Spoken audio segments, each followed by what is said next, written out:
Operations Committee. This meeting is being broadcast via the internet, so you're advised to be on your best behavior. Before we get to the agenda, I'd like to welcome our newest member, Javeed Anwar. Javeed is originally from Karachi, Pakistan, came to the United States to attend the University of Wyoming, where he earned his degree in petroleum engineering. He's been an entrepreneur in the oil and gas industry in Texas for 40 years. So let's welcome Javeed. Would you like to say a few remarks, sir? I'm honored to serve. Thank you, Chairman. I'm honored to serve on this board. As you know, I'm a new member, a lot of material to read, so I may be just going along with you till I get the full grasp of things. Thank you again, it's an honor. And don't feel bad about picking up the phone and asking the lead staff on any of these items for a greater degree of explanation. They're very, very good, and they've got a history on that. Quite Thank helpful. you, Chair. I'd also like to welcome our new student member, Cristina Delgado. She is pursuing a master's degree in speech pathology at Texas Tech University Health Science Center in Lubbock.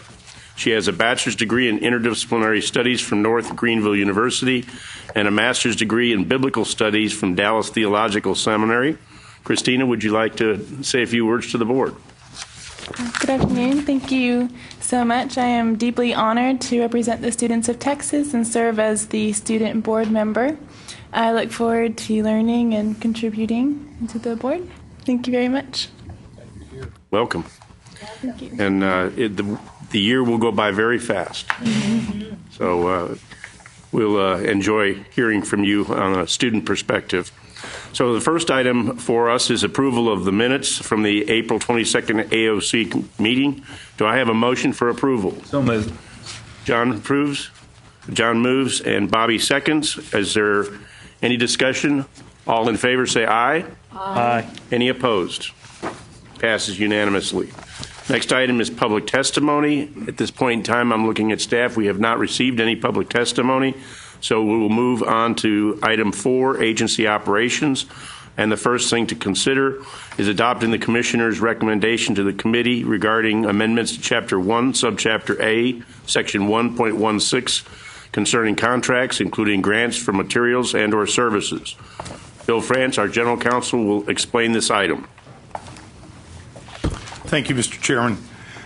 This item is on the committee's agenda today and the board's tomorrow for several reasons. One, the item complies with the governor's executive directive of late January from earlier this year regarding whether or not the board chair or the head of the agency, such as the commissioner, can sign contracts exceeding $1 million. That was part of the governor's directive.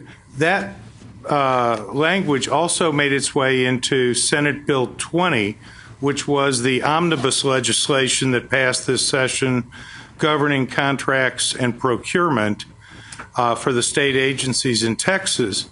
And finally, Dr. Tischer explicitly asked, even though Senate Bill 20 does not become effective until September 1, and according to its own language, rules are to be adopted as soon as practicable thereafter, Dr. Tischer asked that, from a philosophical perspective, this item be placed in front of the committee today to allow it to decide whether or not the board chair should sign any contracts approve and sign contracts in excess of $1 million, or whether that authority should be delegated to the commissioner. The rule as proposed delegates that authority to the commissioner so that a full discussion can be had at this meeting if one is desired. The other component of the rule simply picks up another portion of Senate Bill 20 dealing with contracts in excess of $5 million. It's very rare, if at all, that the coordinating board will have a contract exceeding $5 million for the purchase of goods or services. So that we track Senate Bill 20 language there, but beyond that, I don't know what the practical effect of that is if we never see a contract in that amount. But we do see from time to time, fairly rare, contracts that do exceed $1 million. So what's before us is your recommendation that would be consistent with the governor's directive earlier this year and would be consistent with what we will have to implement later this fall according to statute under Senate Bill 20. Yes, sir. Okay. Members, are there any questions of General Counsel? Okay, I'll need a motion, please. So moved. Bobby? Second. I have a question. Dora? Yes, sir. Question? Counsel, how many contracts in a year would be over $1 million? Probably no more than 3. In this year alone, I believe there's only one, and that's the Nelnet contract in the amount of some $3.5 million.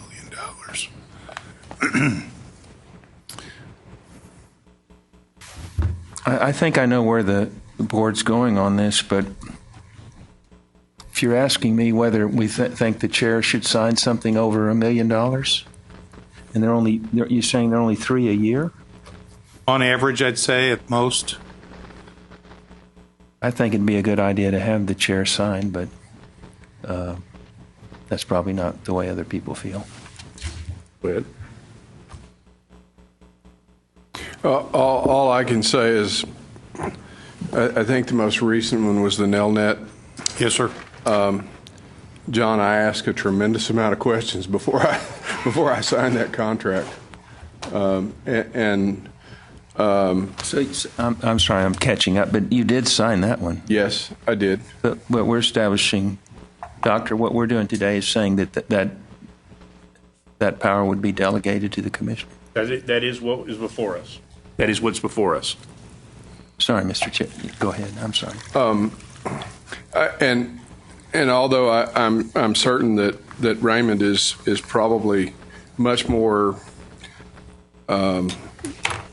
close and in tune, I think we should at least consider the responsibility that we're putting on Raymond by asking him to sign those contracts. Well, for what it's worth, I would never sign a contract.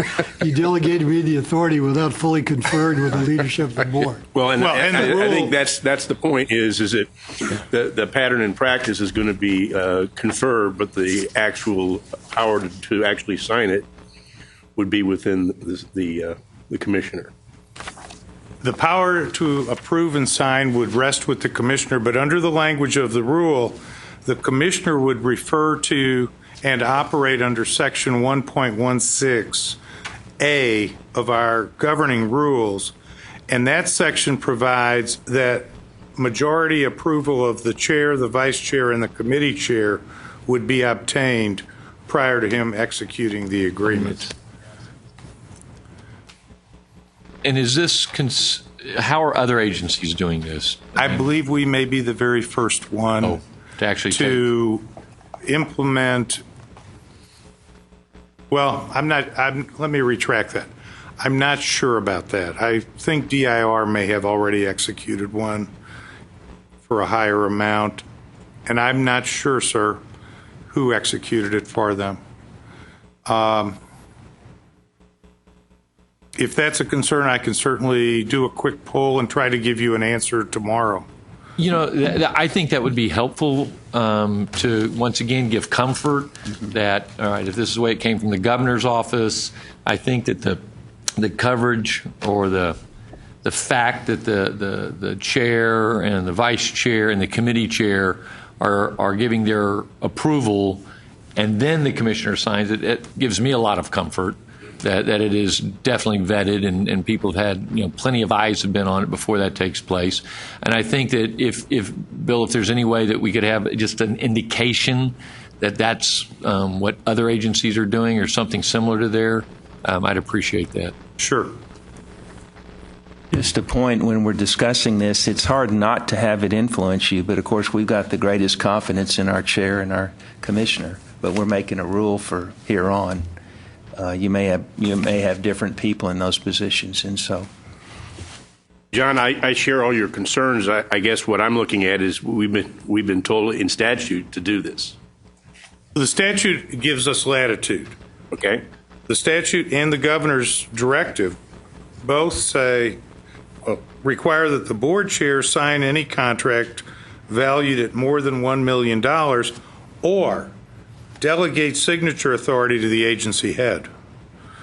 And so that's the governor's directive, and the language in the statute is very similar to that.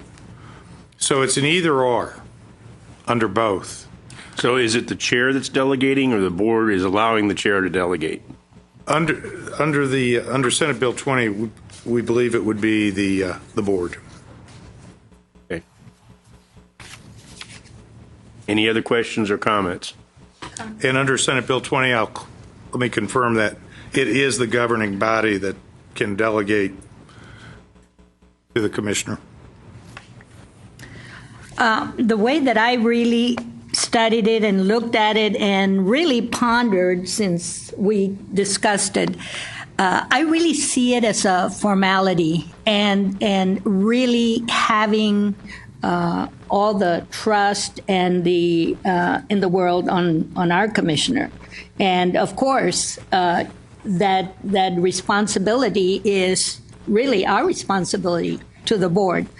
I went through a similar experience working for the Air Force at the Pentagon. The Secretary of the Air Force had the final authority, and the Secretary of the Air Force always wanted to see his or her signature on a document. So even though the rest of us, let's say the board, the other branches of the military, be it Air Force, Navy, and whatever, and I kind of looked at it and said, here we are, the board, we're the other lower echelon, study it, and I always felt that it fell on my shoulders, that it was on my responsibility, because when I passed it on, like we are going to the commissioner, all of us should actually be in agreement and should be unanimous. These are major contracts. So in the way I looked at it was, it's a formality, and of course to have the commissioner's signature on those documents, because after all, he is the commissioner. And that's the way I looked at it, but not that we were relinquishing our responsibility that we have as a board. Does that make sense? Yes. If that's directed at me, the answer is yes, it makes sense. The board, as you know, on a contract of that size, would approve allowing an RFP, for example, to go out to solicit proposals. When those proposals come in, and the staff is ready to say, okay, we're prepared to select X, they talk with and get approval from the chair, the vice chair, and the committee chair, and before they ever sign off on just X or a contract with X. So yes, ma'am. I'm just echoing what I understood you to say. Thank you. Okay, so there was one request for more detailed information tomorrow from Bobby. I'm going to try to get that this afternoon. And so the matter before you is to approve this as written. All in favor, please signify by saying aye. Aye. Any opposed, say nay. Okay, so we'll get that detailed information and deal with that tomorrow. Next is the agency item B, which is consideration of adopting Commissioner's recommendation to the committee regarding amendment to Chapter 1, adding Subchapter AA, Section 1.900, concerning sick leave pool, and General Counsel will explain this item.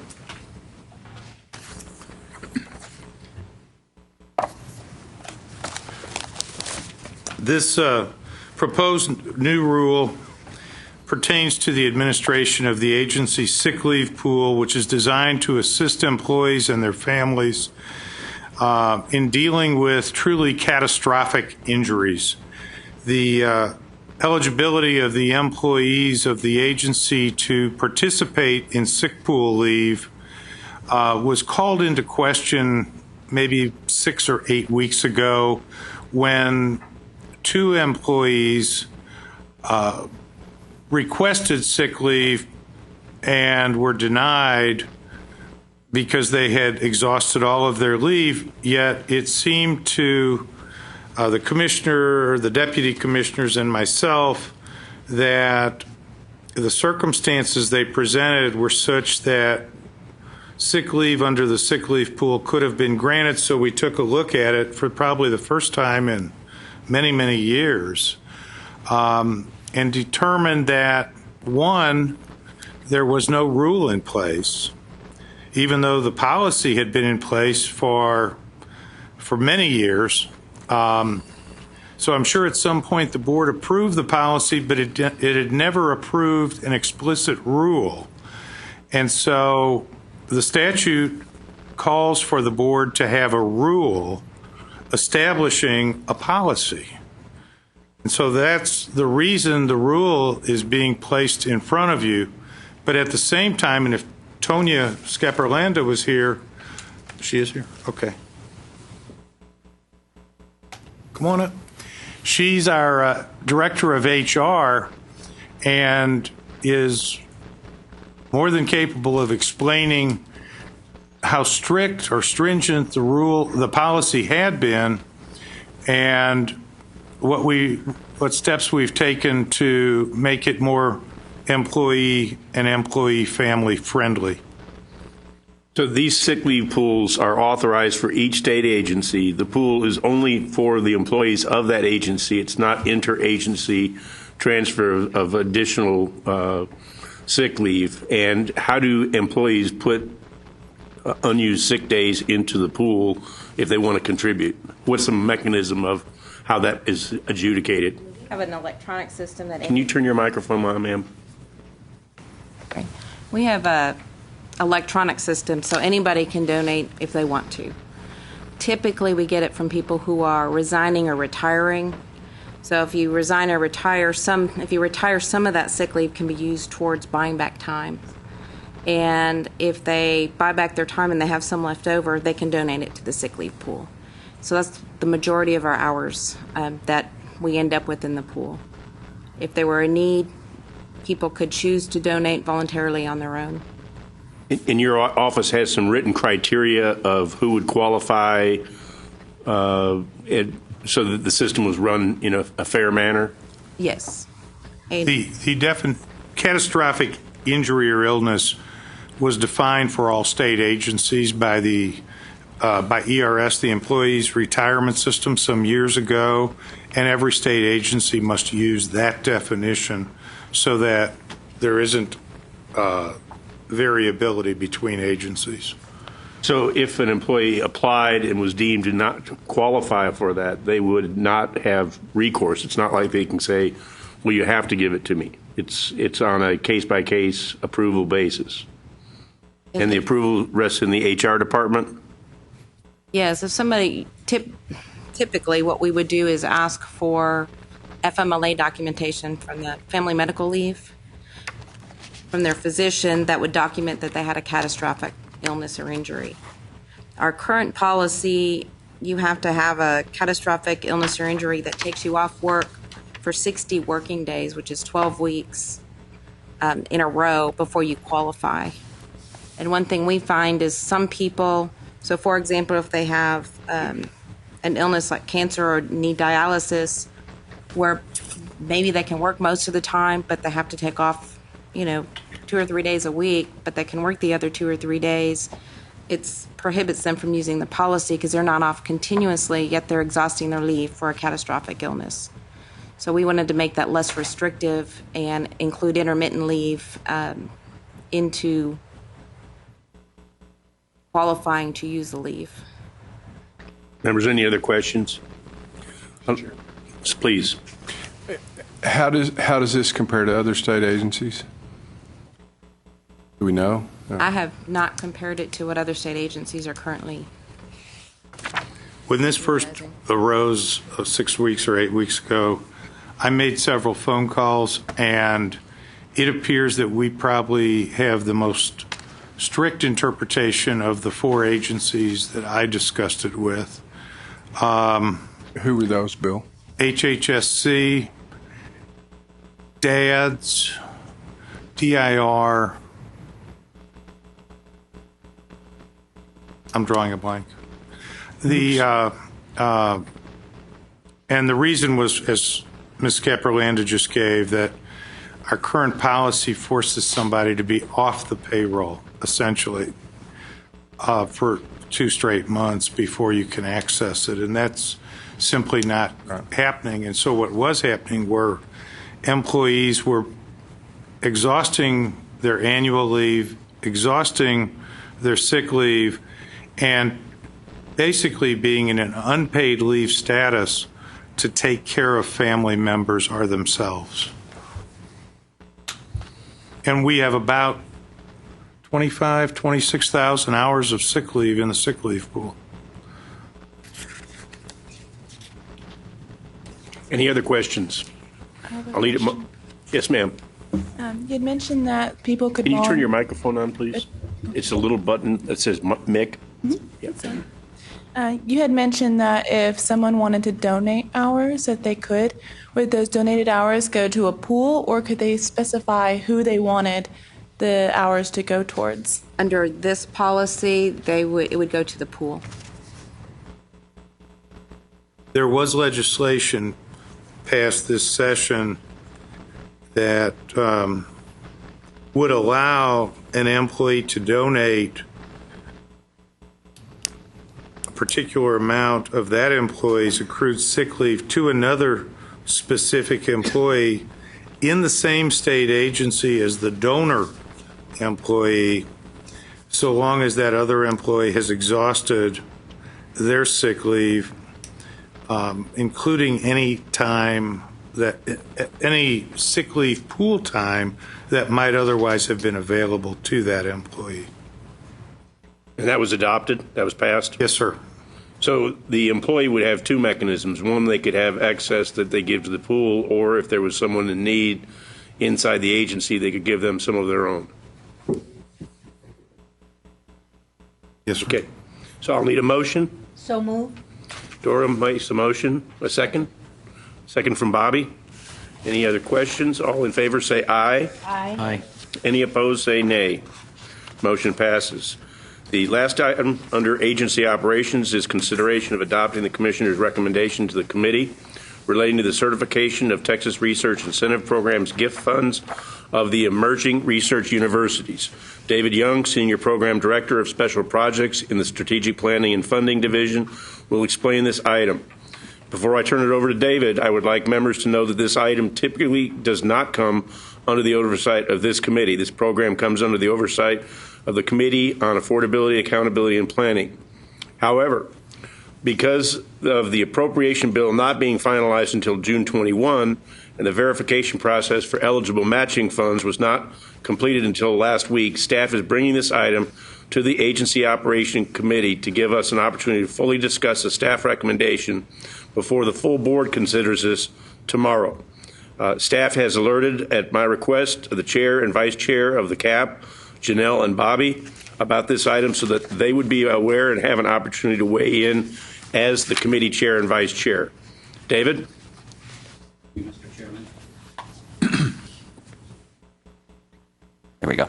Thank you, Mr. Chairman. The Texas Research Incentive Program, or TRIP, was created by the legislature in 2009 to incentivize our emerging research institutions to solicit private gifts for research.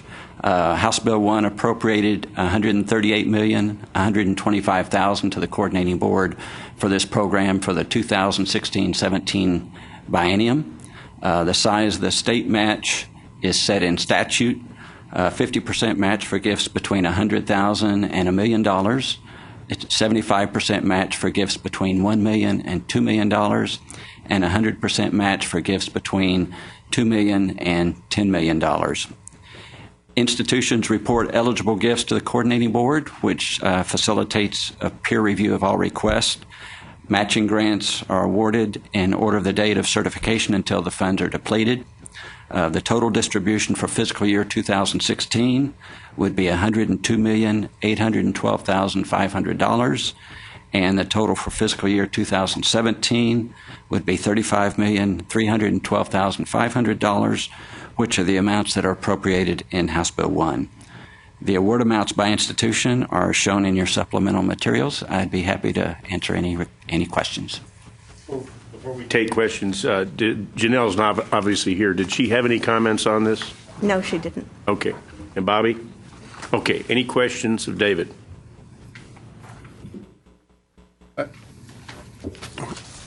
David, do you have any idea the variation of the amounts for 16 and 17? One was 102 million, one was 35 million. What was that? Just a timing of available funds, or? I'm not sure why the funds were distributed this way. Usually it's based on historical appropriations, and so perhaps in the past they were allocated this way. Paul Turcotte is with me. He might have some better insights on that. That was at the legislature's discretion. They elected those amounts by year. I understand that, but That's there all was we- just yeah. there's no rhyme or reason to it. It's just what they decided to do. Or, Not that was given, no. okay. Any other questions? Mr. Steen? Mr. Young, so I'm familiar with the TRIP program from working with UTSA on it, but our role, the board's role, is a certification role? That's correct. And who does that here? Who performs those functions? So the process is that the institutions will submit their request to us, then we will submit those redacted requests to the 8 institutions for them to review and look to see if they think those are valid. They have an opportunity to challenge those. They will submit their challenges to us. Our staff will review those, and we will make a decision on whether or not we think those challenges are valid. We will then submit our decisions back to the institutions so that they have an opportunity to appeal our decisions. So there is a full peer review process for these funds. Now that's an interesting process. Was that set out in the statute, or how was that developed? This idea of sending out the redacted copies to the other institutions. Well, a lot of that was determined by the institutions. We, after the program was established, we had a meeting to kind of help work through a lot of those issues. The reason we send redacted information back to the institutions is sometimes there's confidential information. We don't necessarily want to let other institutions know who the donors are, so that the other institutions will approach those donors and try to take potential money away from other institutions. And just overall, how's the process worked over the years? Has it gone smoothly? It's a very effective and smooth process. We get a significant number of challenges. Not all of them are upheld, but a reasonable number are. So we know that we're getting a thorough review from each institution, and that it's fairly effective in screening out any potential matches that should not be matched. Mr. Young, these amounts are determined by the legislature for different institutes? The total amount is determined by the legislature. The amount by institution, that's determined by the date that the institution certified that their funds were deposited. And so basically it's first come, first serve. So we fund as many as we can for 2016, and then we start from that cutoff point and fund as many as we can in 2017. And then after we've funded those, we still have some leftover grants that the next legislature may wish to fund. If there's any funds left, can it go to other institute like A&M or University of Texas? So the only institutions that are eligible to participate are the 8 emerging research institutions, which would exclude those 2 institutions. Thank you. Any other questions? And what are you seeking approval for today? Approval of this certification. I think there's a goldenrod. Oh.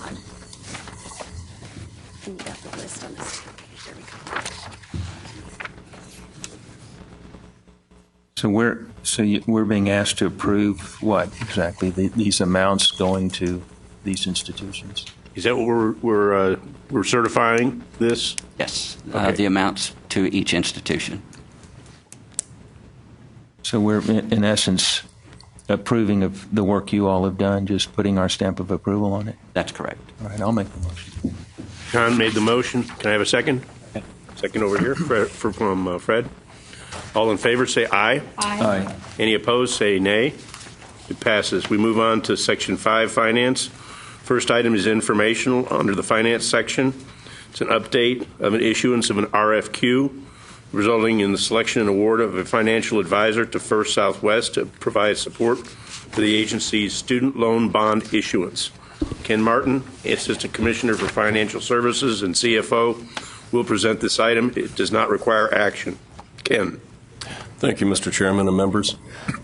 This item relates to an RFQ that we requested authority to issue back in the January AOC. To provide a little bit of background for some of our newer members, we have a student loan program that is fully funded by state general obligation bonds. We issue obligation bonds. We sell approximately every year, and it funds the issuance of loans for students who request them. We use some of the funding to administer the program. This particular program, our College Access Loan Program, is fully funded by these loan funds and bond funds. It does not use general revenue and general revenue dedicated. Within the program itself, though it is self-funding, the repayments that come in from those loans over a period of time go to pay our debt. So the bonds that we issue get paid off over time, slowly, as it's laddered, if you will, to be timed with those loans that are issued. Within support of the program and related to this, we have a financial advisor to assist us in those bond issues that we have. And we issued an RFQ and through the Office of General Counsel in April of 2015. The RFQ was sent to 80 vendors registered with the Comptroller's Office. An email invitation was also sent from the Coordinating Board directly to 8 industry leaders. This was at the request of Mr. Steen back in the April meeting. The RFP was posted also to the Texas Register, the Electronic State Business Daily, and to the Coordinating Board's own website. The agency reviewed 2 qualifications, and within that, a panel of 3 members performed the review as facilitated by our purchasing department and our contract administration department. The committee panel was formed of the Chief Financial Officer, myself, as well as the Director of Financial Reporting and the Assistant Deputy Commissioner of our Office of Student Financial Aid Programs. The review for the responses and the criteria that we looked at were qualifications and experience, fees and costs, the overview of the firm, and other related factors. The selected vendor that scored the highest in the evaluation was First Southwest, and in accordance with our Rule 1.16, we sought Board Chair, Vice Chair, and AOC Chair approval, and those were received. First Southwest met all the criteria. They have been in the industry for 68 years. They have supported the Coordinating Board for quite a while, and they met all the criteria within our RFQ that we issued. So I'm here to just give an informational item on this, and I'm happy to answer any questions that you may have. Any question, members? Okay, the next item is an update on the issuance of an RFQ and the resulting selection and award of bond counsel to McCall, Parkhurst, and Horton, LLP, to perform legal services for the agency related to the student loan bond program. Ken Martin, Assistant Commissioner for Financial Services and CFO, will present this item. It does not require any action. Ken? Mr. Chair, I have a question that actually relates to both these items. But it says the current vendor contract. In each case, it says the current vendor contract will end August 31st. That is correct. And does it say in here how long is the contract that's being granted? Each of these 2 contracts are similar. Each one has a 2-year term with a 1-year option term, so the potential for a total of 3 years. Ken, the floor is yours. Thank you, sir. Similar to our financial advisor, we also, in support of our student loan program, we have support from bond counsel, outside bond counsel, and it requires OAG approval to use outside counsel, which we have sought. In this particular case, an RFP was issued by the purchasing team in the Office of General Counsel in March 2015. The RFQ was sent to 104 vendors registered with the CPA. An email invitation was also sent directly to 6 industry leaders, and the RFQ was posted on the same sites as noted before. The agency received 3 qualified proposals. A panel of 4 members of agency staff was formed to perform this review. It was the same members as the prior, and also Mr. Bill Franz from Office of General Counsel here at the agency, since it's related to legal matters. A review was performed, facilitated by our purchasing and contracts team, and the review, the criteria was qualifications and experience and compatibility with the goals of the coordinating board and ability to perform the functions that were required within the RFQ. The selected vendor, as noted, was McCall, Parkhurst, and Horton, and in accordance with Rule 1.16, both board chair, vice chair, and AOC chair approval were sought and received. And I'm happy to answer any questions. Any questions? Mr. Steen. Backing up a second to First Southwest, how long have we used that firm? I would have to go back and look. Quite a while, but I do not know the specific time period. 10 years or? I've been here 15 years, and I think we've had them since I started. Yeah, it may be the potential since the inception of the program. I do know with bond counsel, McCall Parkhurst represented us since 1965 through the late 2000s. We did issue an RFQ and select a different vendor throughout that time period, and then another RFQ was issued, and we selected McCall Parkhurst and another vendor during the latest time period. And then this time period would be McCall Parkhurst again.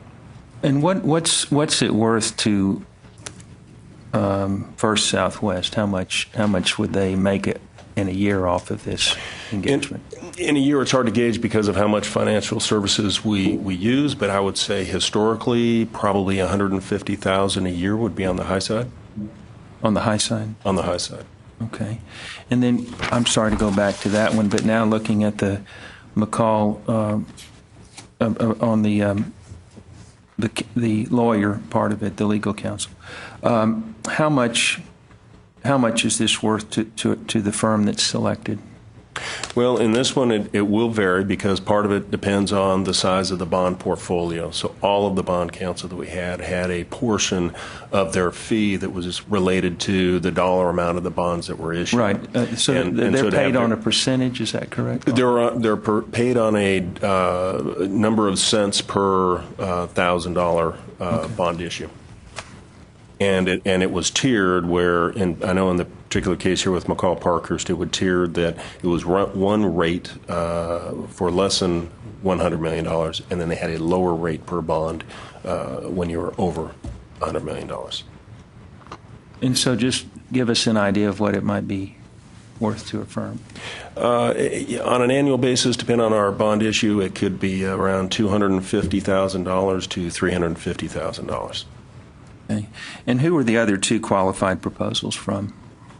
One was, and I'm going to look back to our procurement side, and if she doesn't mind coming up too. One was, if I remember right, and I'll have her correct me, Vincent Nelgans. Mm-hmm. Bricewell and Giuliani. Bricewell and Bolden. Giuliani and Mahomes Bolden. And Mahomes Bolden was our co-bond counsel the prior 2 years. So they were used before as well. Okay, well, explain that to me. So they've been doing this jointly with?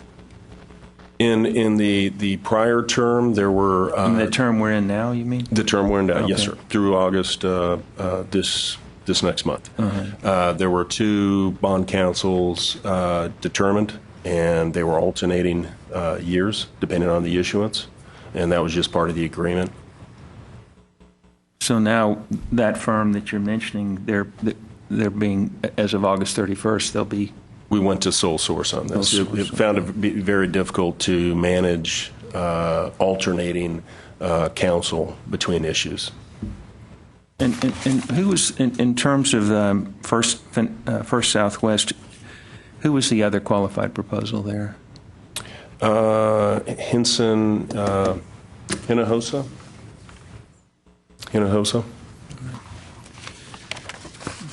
Well, I'm asking these questions because it seems like we've been with these particular firms for a long time, and it surprises me there's not more. Well, yeah, Mr. Steen, I was going to follow up on that. I had a question also Good, for Doctor. Go Mr. ahead. Martin, if I may. And that was kind of the concern I had, is that it seems we have so few qualified proposals that are actually qualified. And I know you listed, we talked the last meeting about getting the word out. Yep. What are your thoughts, or what are the reasons do you think we're getting so few? I think it's very few, personally, but why do you think that's so?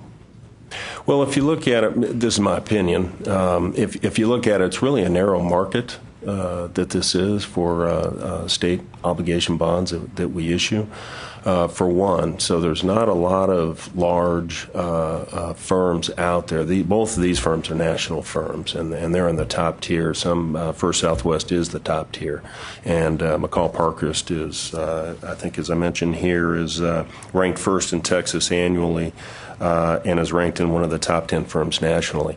It's a limited pool of firms that actually handle this type of business because of the size and the requirements. I mean, this has SEC implications, IRS implications, because they're tax-exempt bonds, and obviously investor, implications, et cetera. So it requires a lot of resources for any firm to get into this type of business.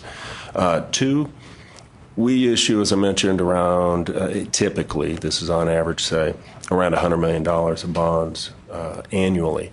It's not a lot when you look at other municipalities. I know UTS saw something from the bond buyer that, they're looking to issue around $250 million of bonds for various reasons. So there's a lot of larger issuances out there. We're not a large player in the market, and so it may be that some of the other firms, this just isn't, an avenue that they want to play in if they're not nationally ranked.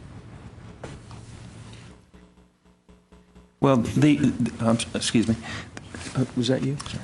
Yes. Well, I simply wanted to say that what Ken just said, we have heard many times before. The market this is a fairly specific and a narrow specialization that not many firms have. Secondly, it's not a large amount of money for big players, and so they're not very interested. It's interesting that we've had essentially the same bidders virtually every time. It's the same 4 or 5 firms, and we always pick the one that seems to offer the best value for the bid.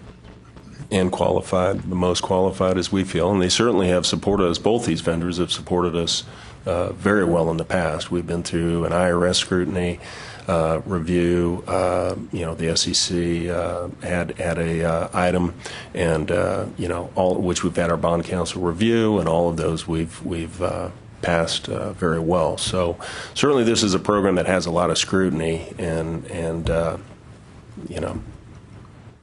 John, why don't you finish, please? Well, these are both outstanding firms, so that's not the question. But I think there's a concern when you go for long periods of time and it's the same vendors, especially, I guess, coming from the legal profession. I think it's healthy sometimes to get some new blood in there. But it looks like you went through a pretty thorough process and got the word out. So thank you very much, and I realize there's no action required here. And to note, at least for the bond counsel, you can have different opinions on it of switching. This one, keep in mind, continuity in my mind is key. I mean, this is one where it's healthy to have a firm that has an understanding of your business, has an understanding of the nuances, is definitely deeply rooted in this type of market of student bonds, and understands the industry and is keeping up with all the regulations and requirements out there, and they have been changing throughout. But we did change. We did have one. It was Vincent Elgins, and it was by the time I had arrived. And I don't have the exact years we had them, but I want to say it was around 2009, 2010, maybe in through 11. Went out to another RFP, and then the prior two bond counsels that I mentioned were selected. So there was at least a little variability lately most recently. Go ahead. I think one of the things, and John, you're aware of this, what this bond counsel is doing is issuing a legal opinion as far as the validity of the bonds being tax-exempt bonds. And from Ken's standpoint, from a continuity... The way being paid a lot to issue. Absolutely. Absolutely. Having said that, if somewhere down the road the IRS shows up and we've changed firms, I don't know what kind of representation we would have with them defending somebody else's tax opinion. Now, they're going to have to do that themselves if it gets to that standpoint. As far as First Southwest is concerned, they're the preeminent issuer of municipal bonds in not only the state of Texas, but also on a national basis. And I think historically have performed outstanding as far as getting the bonds to market and getting the rates down on our student loans to the kids. Exactly, and able to assist us in timing the market, reviewing the factors that are out there. We're constantly trying to keep our pulse on the market and what's happening to interest rates and the FOMC and whatnot. And they certainly have been great at advising us of that. And with First Southwest, what I've been impressed with is their knowledge of national market. Right. What they've been able to tell us about what are other players out nationwide doing that we can look at and help us evaluate, just as we did with our most recent interest rate reduction. So I think this has been a healthy discussion. I think the questions from Fred and John, this is not the first time on this dais.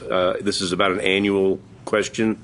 I probably brought up the issue the first year I was on the board with the same concerns, and it's the same answer. So you guys are being consistent. The person who sat in that chair gave that same answer 4 years ago, 3 years ago, 2 years ago.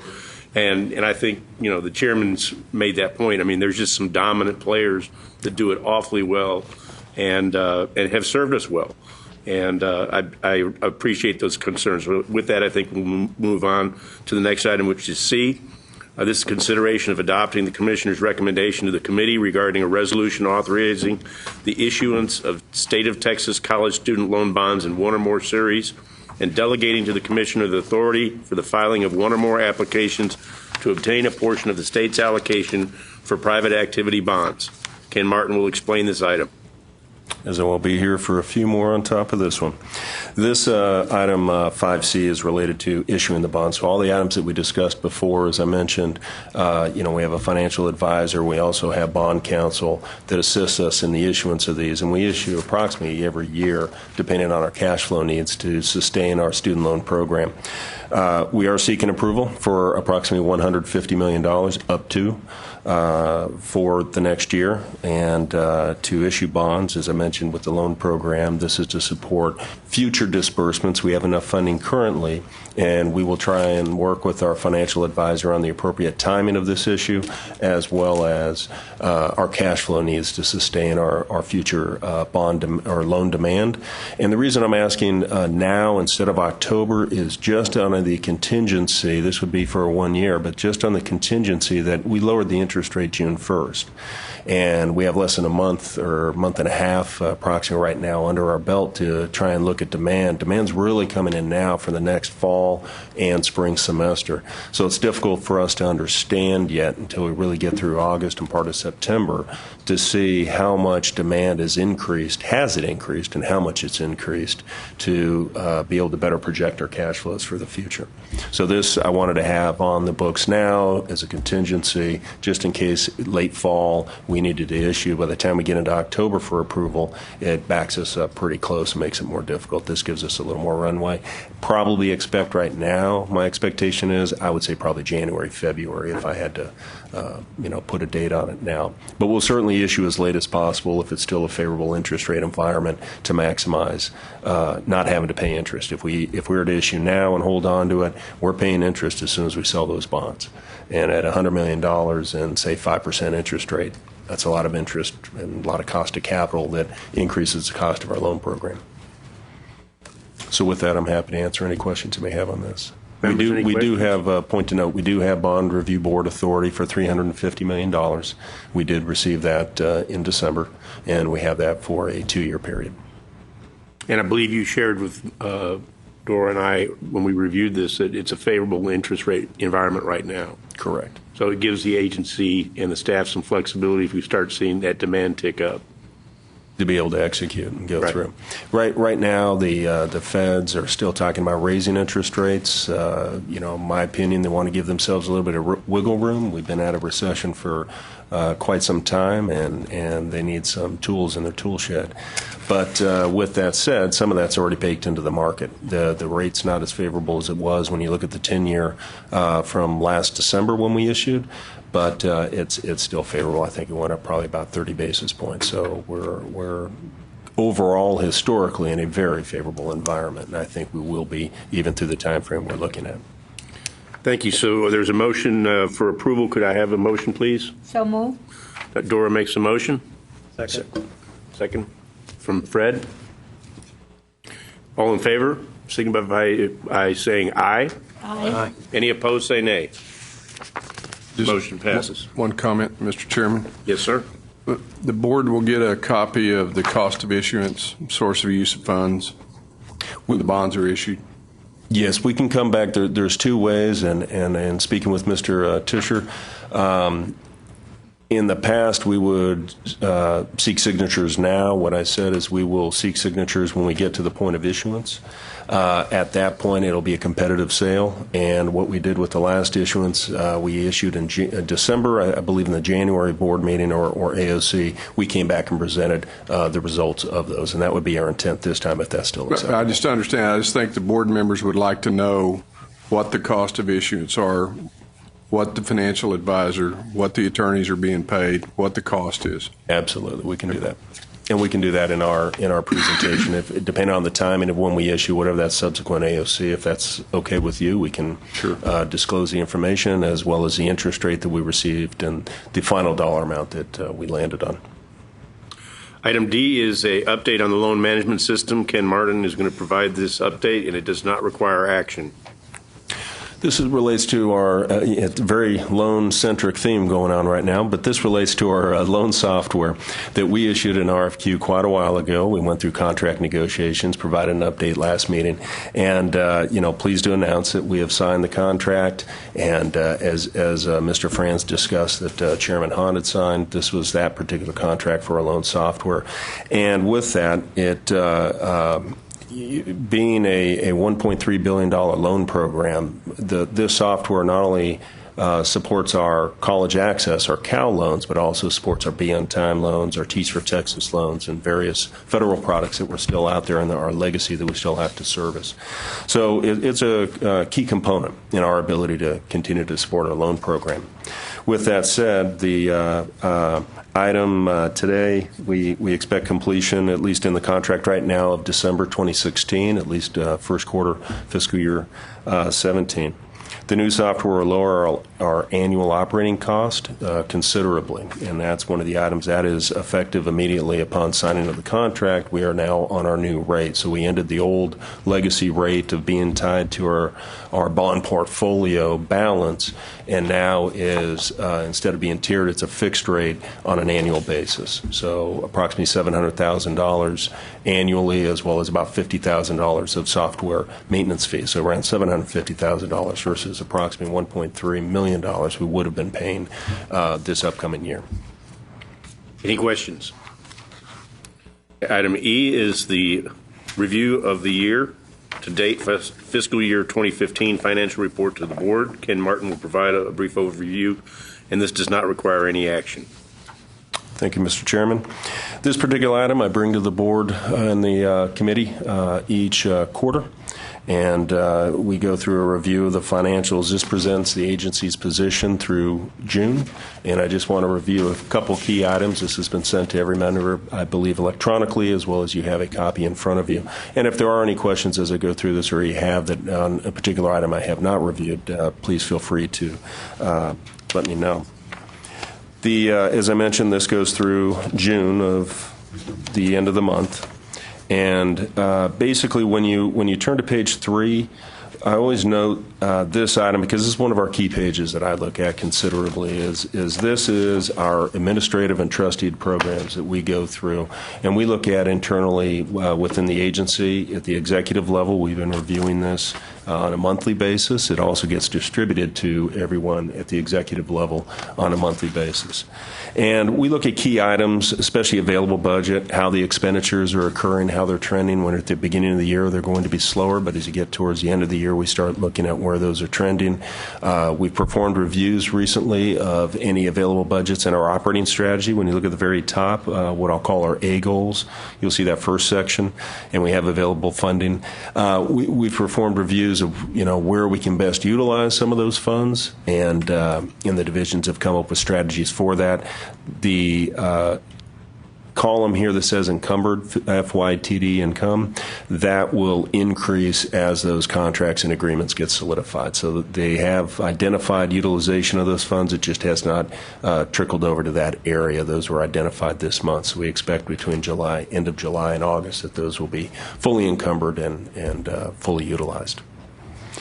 Moving on towards the back part, keeping in the theme of the loan program ourselves, if you turn to page 12, you will see a chart that shows our Bott and Hinson Hazelwood loans. As I mentioned, we have quite a few loans outstanding, almost $1.3 billion and more as it increases. And you can see in the blue on that chart that under 2015, the large section is blue, and those are our Cal loans. Those are part of the Hinson Hazelwood program we've had since 1965.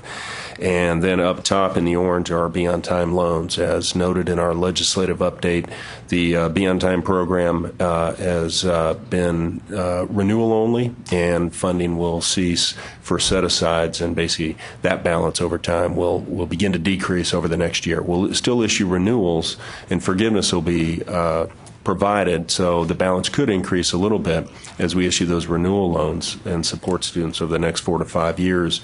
And by 2020, the new loans issued will go away. But to note, that section won't go away. It will go down a little bit because of forgiveness, but it won't go to zero on 2020 because 50% of the students were forgiven, which means 50% of the students went into renewal, went into repayment. And so these will be regular loans going out 10 to 15 years that the coordinating board will still need to support after that period. And we'll work with legislature to seek funding after 2020 to continue to be able to support these loans. And then down below just gives you a breakout of some of the loan balances. I spoke of the key ones, but you can see some of our legacy programs, Teach for Texas, et cetera. And then on the very last page, you'll see 3 graphs, and I've noted this one before because this is where we get into our trending to better understand our student loan funds and where they're headed, and this helps us understand the timing of bond issuances, demand on the student loans, where our cash flow is going, et cetera. And again, our overall intent is to keep down our cost of capital for the loan program so that we can keep a low interest rate and issue the lowest interest possible for students. I'm happy to answer any questions on this item. Thank you, Ken. Item F is the next follow-up report regarding the implementation of the State Auditor's Office Financial Management Audit recommendations. Ken Martin will provide a brief update, and this does not require action. Thank you, Mr. Chairman. This particular item, as a request of Mr. Steen from our prior AOC, had asked that I perform a review and asked that the internal audit department perform a follow-up audit of the SAO. That will be noted in their audit plan, which they will bring up here after myself. But I did perform a review, and I'm here to walk you through the 3 recommendations that the SAO made and my findings of the results of those recommendations and our actions. So I will go to the page here. You'll see a progress report, SAO audit and financial management process, and then at the top it says recommendation number 1. These are the recommendations directly from the SAO audit report. And without reading in detail, the main theme there was develop written procedures for a trusteed budget. I will touch base a little bit more on that because our next action item, and it is a item requiring action, is our operating budget for the year. So I'll touch base on some of the things that we did to better document the reviews that were performed. The SAO noted that our budget was accurate. What they stated was that we didn't have documented processes on how we created it, as well as documentation of the approvals, such as myself, Chief Financial Officer, and the Commissioner, which we will have in the next budget, which I'll reflect. Going to recommendation number 2. This one, the main theme here was written procedures for disbursements, allocations, awarding funds, and maintaining the appropriate documentation for those, as well as financial aid allocations, which we have within our programs. And I'll separate that from number 3 under recommendation number 2. What I did there is I took a look at our General Appropriations Act for this current biennium that we're in right now. I looked at each one of our strategies, basically, each one of the programs that we're funded for, and I went to each department, including my own, to look at procedures, one if they had procedures documented, and then to just perform a review of those procedures that they had. I did not go through and actually try and recreate and perform what they do. That'd be a considerable amount of time, but I did look at each one of those, that they had documentation, what I thought was adequate documentation, and for every one of those items, and they did. And I worked with David Gardner on this, Dr. David Gardner, as well as myself and Ms. Battles. So. On item number 3, this one was a little bit different, and it was basically separating approval authority within the state's uniform accounting system. And what we did there is we eliminated access. Some people had the ability, in essence, to enter something and what we'll call release or post, and we eliminated that. No one person in the finance department has the capability to do both. And we made sure that we separated those. What happened was supervisor was on vacation for a week, and the delegation fell to somebody else, and they had access to do both capability. No documents, the SEO performed a review, no documents were in error or fraudulently performed, but it was just the fact that we did not have segregation of duties there. Flipping the page. Yes, ma'am? Absolutely. Flipping the page to recommendation number 3, towards the middle of that section. This was regarding management reports, and as I mentioned before, when the SAO was here giving you the update, was the report we just reviewed, the financial report. There were 2 line items related to our loan programs, the Be On Time and the Texas Armed Services Scholarship Program, that had incorrect balances on one of the reports. And I reviewed with the AOC the reason for those. And then what we've done since is we have our Director of Financial Reporting perform a review of the report each time, and he performs a review to match that against our internal accounting system, our MIP, which is an accounting system we use here in the agency. And I'm happy to answer any questions on those. John? Just to compliment you, this is a really valuable report, and thank you very much. Thank you. And thank you for asking for it, John. I would agree. Any other questions or comments?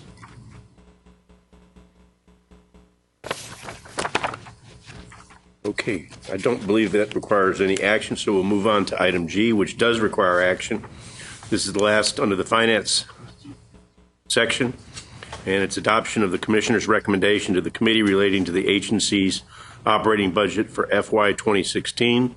Ken Martin will present this item, and I believe there is a supplemental, actually 2 supplementals that go with this.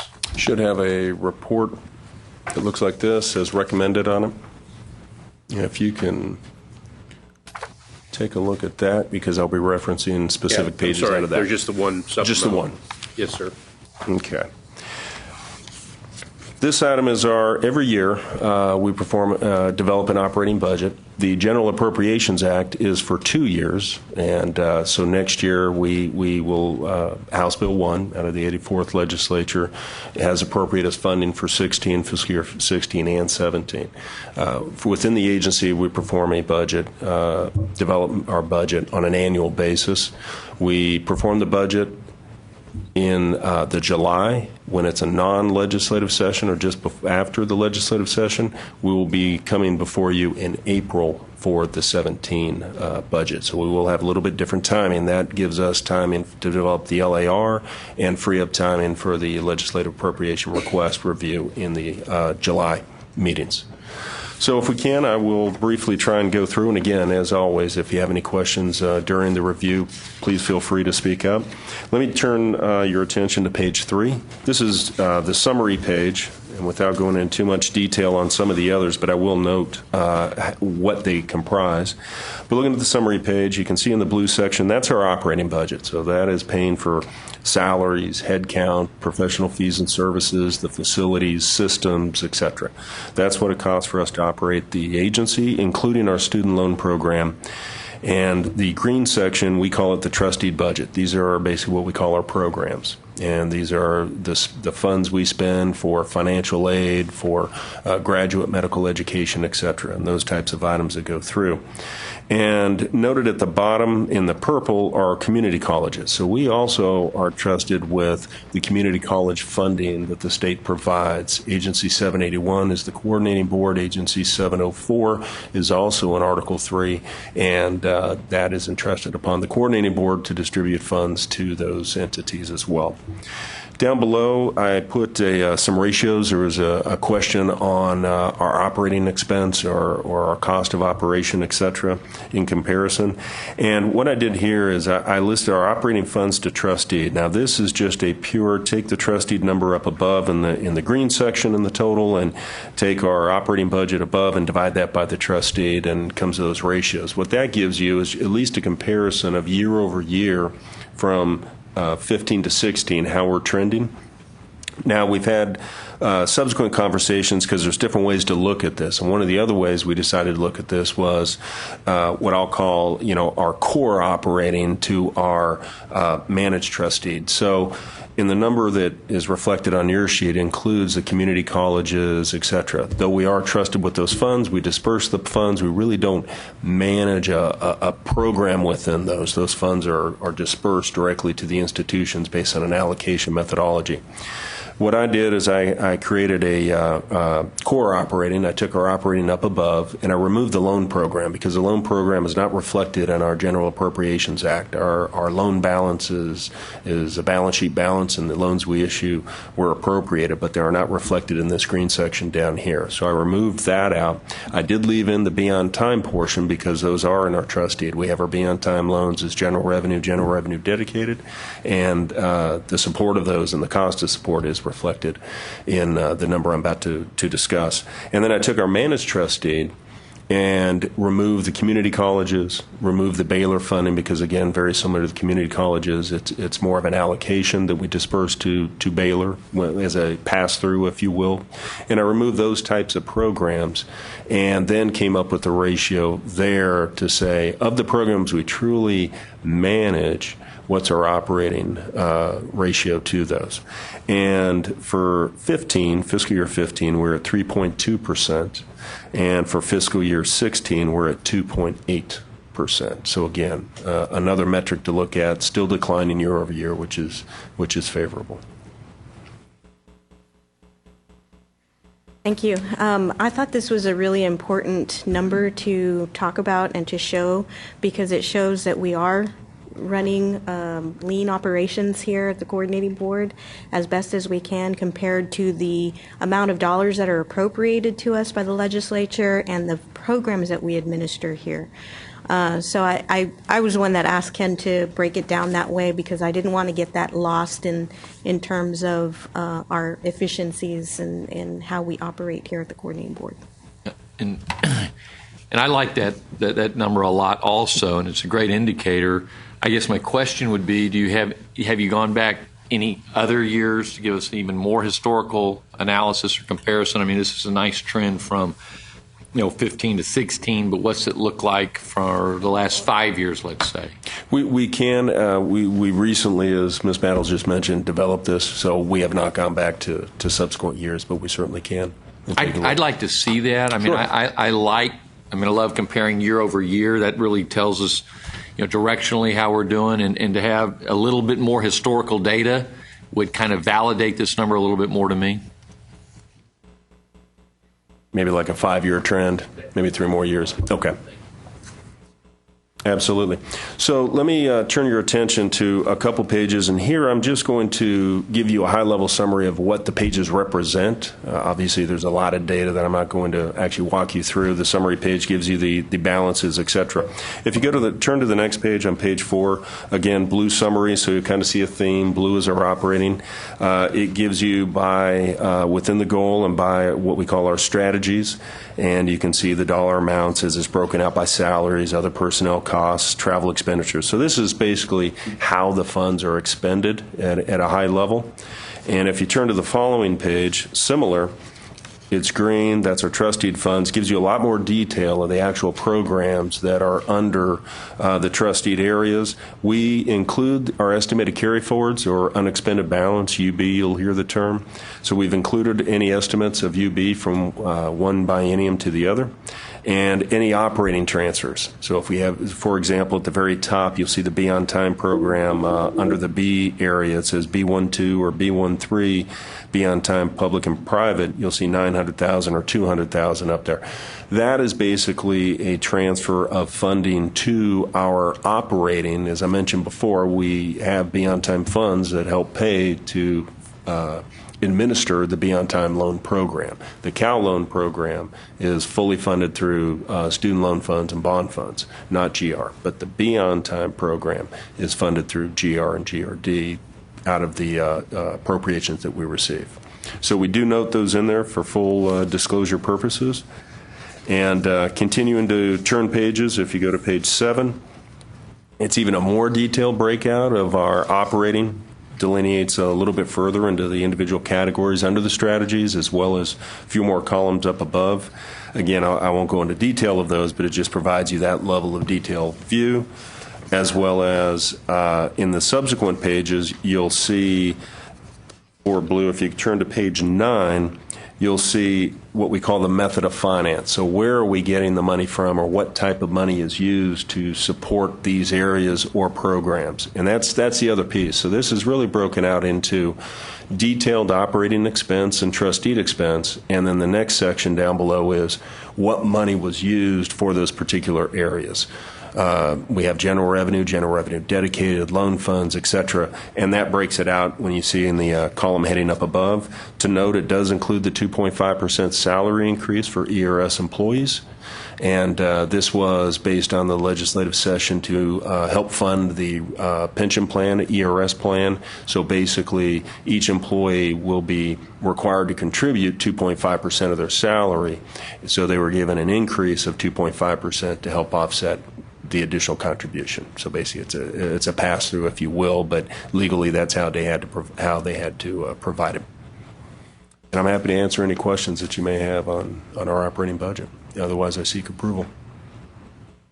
Quick question, Mr. Martin. I noticed, maybe you can give me a historical background on Baylor College of Medicine seems to have its own area. What is?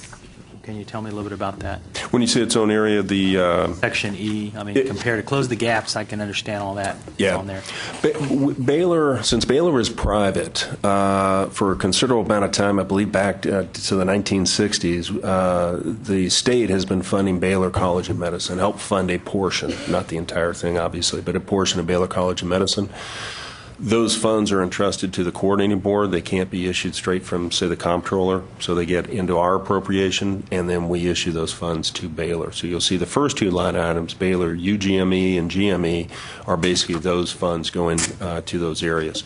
There are two other programs that are in there that are Baylor-specific as well that were created specifically for their area to help support Baylor.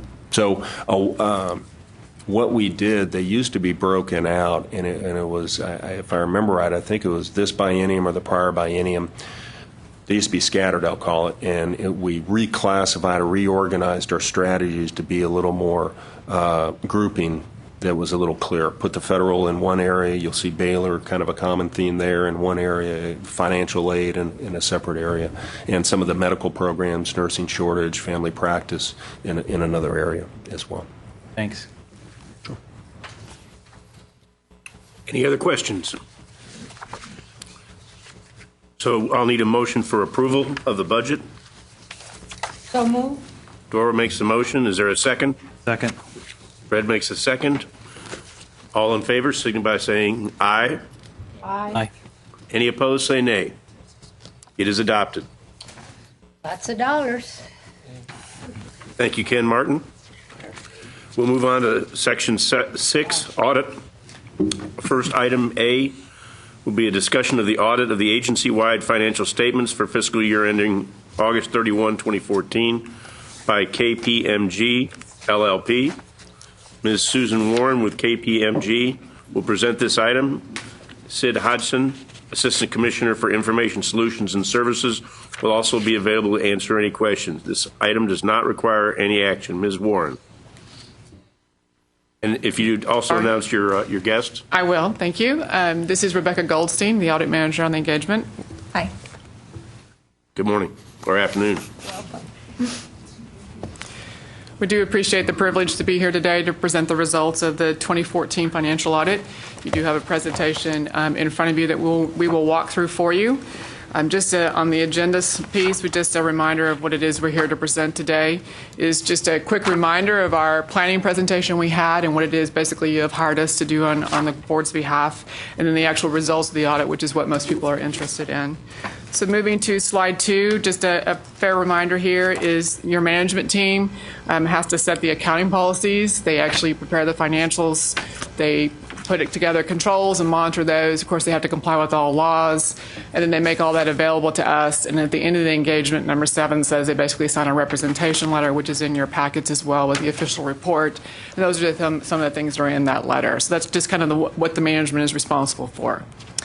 Slide 3 is a reminder of what the committee and the board's responsibility is basically to oversee this process and to set the proper tone at the top. Slide 4 is a reminder of what it is KPMG has been hired to do. We have been hired to take all that information we just discussed that management collects and accumulates into the financial statements and to put an opinion on that, which we're here today to tell you how that went. We do have to provide professional skepticism and all the standards you see listed on this slide. We do look at the internal controls where we're putting those financial reporting processes together, and we are required to come back and communicate the results of the audit under the auditing standards. And if we have any material weaknesses or significant deficiencies, we are required to discuss those here today. Okay, so then moving to the results of the audit. This is a short slide, but that's a great thing. So I will offer my congratulations to the board as well as your management team led by Sid and Ken and a lot of other people and Linda and everybody here. Everybody has to work together to get this audit done. I will just tell you that. So you can see here that it's an unmodified, clean opinion. That's what you need. That is the best kind of opinion you can have. There is no better opinion than that. There were no material weaknesses or significant deficiencies, which means we don't have any of those to discuss. And there were no significant corrected or uncorrected adjustments, meaning that the information that Ken presents to you, we did not have to adjust that. Questions on this? I mean, it's pretty straightforward, but any particular questions on the audit before we move into the remaining slides? Clean is good. Clean is good. Yes, sir. Slide 6, there is some other things we like to tell everybody about. The standards do ask us to make sure you understand where those significant accounting policies are. And if there are any potential changes to those are all listed in the actual published document in footnote 1.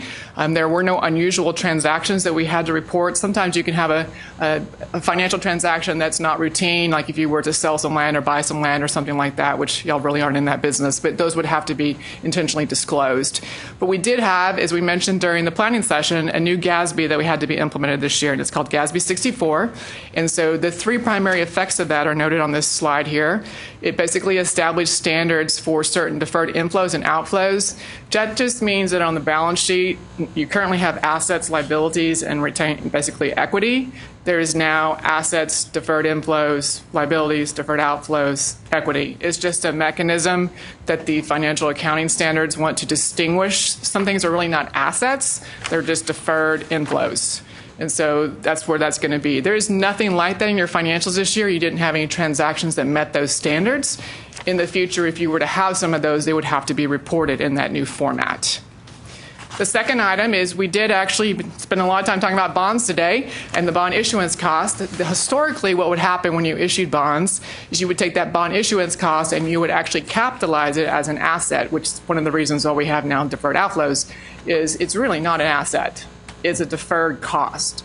And so this standard basically said you don't get to capitalize that anymore, you expense it when you incur it. So all the historic bond costs that you had as an asset on your financials in the past was written off. And so there's a write-off in the financials now that's not there. And anything you issue going forward, that will go straight to the bottom line. That no longer gets capitalized. And everybody has to do this now. And then the last one is on the fund statements. When you have loans, what we had done in the past, there was, the loans are on the statements, but the debt is not in the fund statements. And so it really left a kind of a difficult picture because you had the assets with no debt. And so the historic way of showing that was to basically make up a fake liability, if you will. It was called deferred revenue so that it would balance out and it didn't make you look extra healthy. Well, the new standards now say that they want you to look extra healthy. And so that liability has been removed. And so the asset is there. Your loans are there without the debt. And so it gives you a very large equity balance. The way you can show that, though, is you're able to say that that's an equity balance that's restricted. And so the reader has to now understand that restricted means it's not money to spend, that it actually has a designation. And so that's all been disclosed in the financials. The reason for that was to make sure everybody was consistently reporting loans and items like that in their financials, which there was 2 to 3 methods that were allowable. And so it created confusion in the market. But if you were to compare last year's financials to this year's financials, you would see those 2 changes. Questions on those changes in your financials? Very interesting. Yes, ma'am. So, slide 7. You do have obviously an estimate in your financials, again with your loans, your allowance for doubtful accounts, including your receivables and the related interest. We do take a pretty hard look at that because there are a lot of assumptions buried in that, and it is a management estimate. It's not something where you just basically can vouch cash and say, yes, this is what I paid. And so we took a look at that and we determined that it was reasonable in relation to the financials and industry standards. Slide 8 is what we refer to as other matters. These are the various types of things that we are required to report to you. Other information in the documents. Sometimes there are things like management discussion analysis, also known as MD&A, where management gets to kind of summarize the year, and that usually goes before the balance sheet and income statement. Technically, that's not part of the financials. What we have to do is read that and make sure that it makes sense based on our audit of the balance sheet and income statement. So this tells you that we did that without any problems. Significant difficulties, disagreements, consultations, other issues, things like that. There was nothing like that to report. Your management team is fantastic to work with. And then the material written communication is the representation letter that I mentioned that is in the material that was given to you. And really from this perspective, there was nothing else for us to report related to the financial audit. Questions? The next slide, as we have been doing for a couple of times now, is we don't have any material weaknesses or significant deficiencies, but we do have things that we call verbal comments that you have been wanting to be informed of. And so this next part of that slide is to bring those to your attention. These are things that we have talked to management about, and I also have, of course, Sid's here to help me with that, but they put corrective actions in place, and we'll discuss that in front of you. This is kind of a notation slide because it is a little confusing. We did discuss a lot of these already because we also do Mr. Keel's audit with the federal awards, and so that gets issued before this, but it's the same year end, August 31st, 2014. So obviously if we have some issues there on the IT system, they would carry into your financial audit because it is the same fiscal year. So what we've tried to do in this deck is make it more clear that this is a carry forward item, i.e. we've already discussed it. And then if we have new ones, we've made those to your attention. So you'll see some designations from that perspective, hopefully to make it more clear. Slide 10, the first one, and the numbering on here is correct. I'll explain that, but some of the slides have 2 issues at top and maybe 3 or 4 things at the bottom. So what we try to do is the numbers go with each other. So number 1 is an issue, and then there was 2 things that we mitigated with. So you'll see that on various slides, but again, it got confusing. So it was the way we're trying to present it for you. But the first one has to do with the network. We had a developer who had access to 4 service accounts. Again, we've discussed this. The key here is it was corrected in March of 14, and we did see that correction. And so we did a little extra work on cash reconciliations just to make sure it wasn't misused before it was corrected. Next slide, 11. We had another network where we had user access reviews that didn't necessarily they looked at inactive and terminated. The active piece was missing. Sometimes you can have active people who may have changed roles that their IT might also need to be looked at. Again, the mitigation here, there was two pieces to that. No terminated users were found to be on the active network, so that's a good thing. And then, of course, the system roles at the coordinating board are defined by the application, not the network. So in other words, you have to log on twice. You have to log onto the network, and then you have to log on to the application. So that's, again, a mitigation there. And application owners have been reminded that they need to remove people from that list, and then the quarterly review process has been made more robust to try to catch these, what we call house cleaning items. The CRS system, or the cash receipt system, two items here. We had 4 users who had inappropriate access to the server. That's a carry forward item. And then in one new item, we did have one terminated user, who retained access past their termination date. The first 2 items are mitigate. The first one, we did see that the first one was corrected in October of 14, and so we had a period of time there where we had an audit period where it wasn't corrected, and so we just basically made sure that those people didn't do any change management tickets or things that they could have done with that privilege that would have been inappropriate. We didn't see any issues there. With the one terminated user, we did verify that the last login date was also their termination date, so in other words, they didn't use the access beyond when they were here. And from that perspective, again, the coordinating board has enhanced the communication with the application owners to make sure they're removing these individuals timely.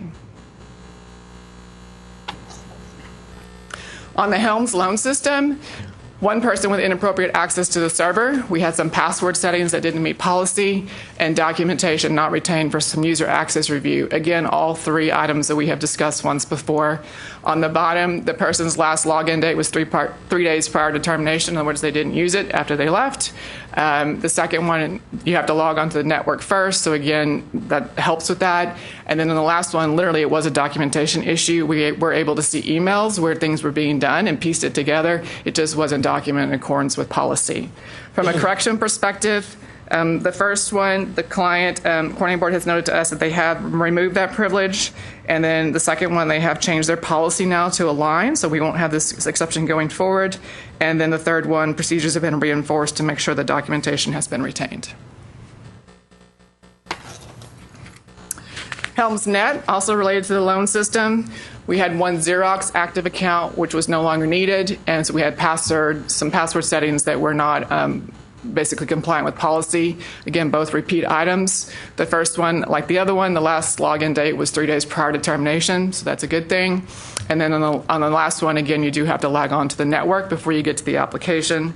So the person's, the Xerox account, that is really not in your control. That's DIR, so you had to request that to be removed, but the coordinating board has done that, and it was removed in January. And then on the second one, coordinating board did change the policy, so now that they align, and so the policy exceptions will no longer be an issue. BMS, which is our contract invoice and approval system. We had a generic account that existed that was no longer needed, and we had some user reviews where changes were requested, but it was very difficult to see that they had actually been made. So again, a documentation issue. Both carry forward items. The generic account, we were able to determine that it was not used, and management has represented that that was removed. And then the administrative, the user reviews, we saw that administrative access was appropriate, and there is a new policy that the coordinating board has put in place so that these changes now have to go through your ticketing system, so the documentation basically will be forced through the ticketing system. On MIP, your general ledger system, 3 developers with administrative access to the application. There were several service accounts where the login didn't have password settings. From that perspective, getting both carry forward items.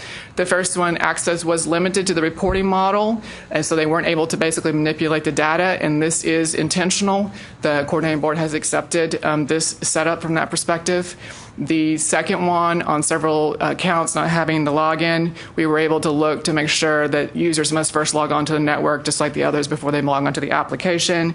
And as I mentioned on the other words, there's a policy has been modified so that now the policy and the password settings align. This last slide is moving from more of the general controls like access and change management we just talked about more to the true application. So we go in and test a lot of edit checks in your system that you have built in from a control perspective. And so we had 3 items here to bring to your attention. And the first one is a new item. There is a special report that we use during the audit, and your management team uses also obviously to book some entries. It's called the late fees report. When our IT team tested that, we noticed that the parameters were not correct. It was a lot when your team reran it and fixed it while we were on site. It was a very small number. I think it was less than $100, and so there was no material issue with that, and it has been corrected. The second one has to do with your BMS, again, your contract payment system. We had 2 users who had status administrative privileges, which, if they were to use that inappropriately, would allow them to bypass the approval process. We were able to work with Sid's team to show that that did not happen during the audit, which is why we were able to mitigate it down. And basically, that status has been removed by coordinating board, or that those privileges have been removed. And then on the very last one, there was several days during the year in your contracting system. Again, a person had the ability to submit, approve, and pay, which, as you all can imagine, is a segregation of duties challenge. Generally happens when somebody goes on vacation and somebody needs to keep the system flowing forward. Honestly, didn't really know it had happened, and so we did look. That person did not do anything inappropriately. We did a query to make sure it wasn't inappropriately used, and that policy has been changed now to where that will no longer be allowed. Those are the end of the verbal comments. If you have any questions that Sid and I can take for you. Questions? Harold, then John. Thank you very much for a very informative presentation. How did you see operations compared to this time last year when you were doing the audit? As in Did demand? you see substantial changes, improvements? Was the flow of information better? I'm just really what I'm trying to say from what I saw from Ken's reports and Linda's leadership. It's wonderful to me since this time last year. So Ken, both you and Linda, I want to compliment you, and Raymond, I want to applaud you for being smart enough to make those changes. And I would agree with you. We've never had challenges getting the information, but I would tell you that from my perspective, walking in and talking to everybody that I work with, the morale and the sharing of information is much improved. Very good. So just to remind everyone that one of our responsibilities of this Agency Operations Committee is the oversight of the establishment and maintenance by management of programs and internal controls designed to prevent and detect fraud. And I just want to say I'm very impressed with your presentation. Thank you. And it looks like you've been very thorough. And it interested me after you talked about these verbal comments. Yes, sir. Reading a sentence saying the verbal comments are not included in the final audit report, and therefore management response and actions taken are not recorded anywhere in writing.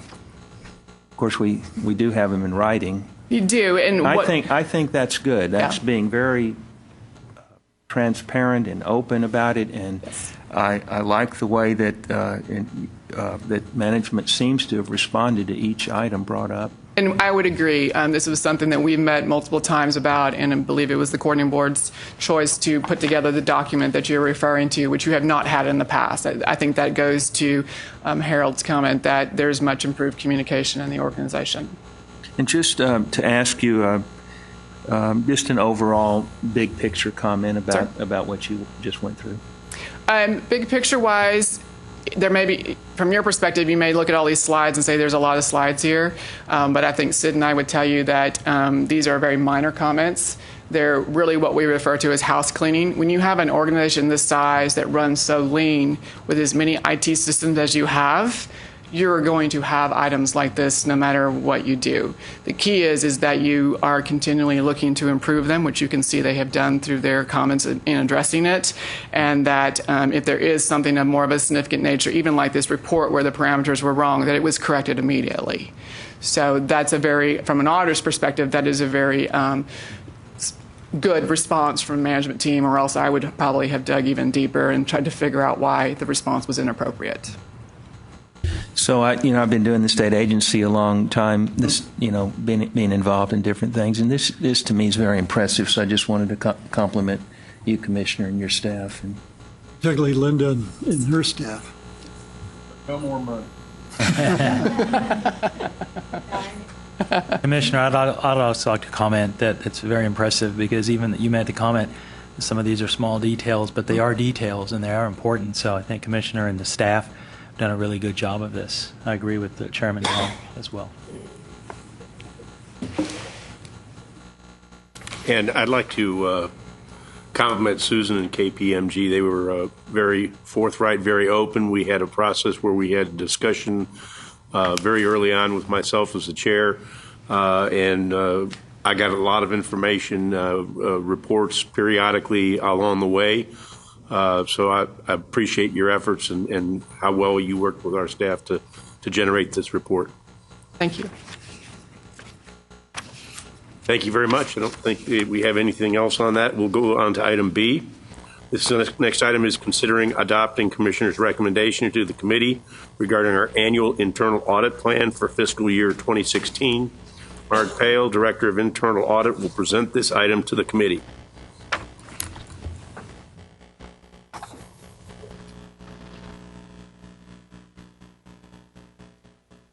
And this item does require action. Mark? Thank you, Dr. Tischer.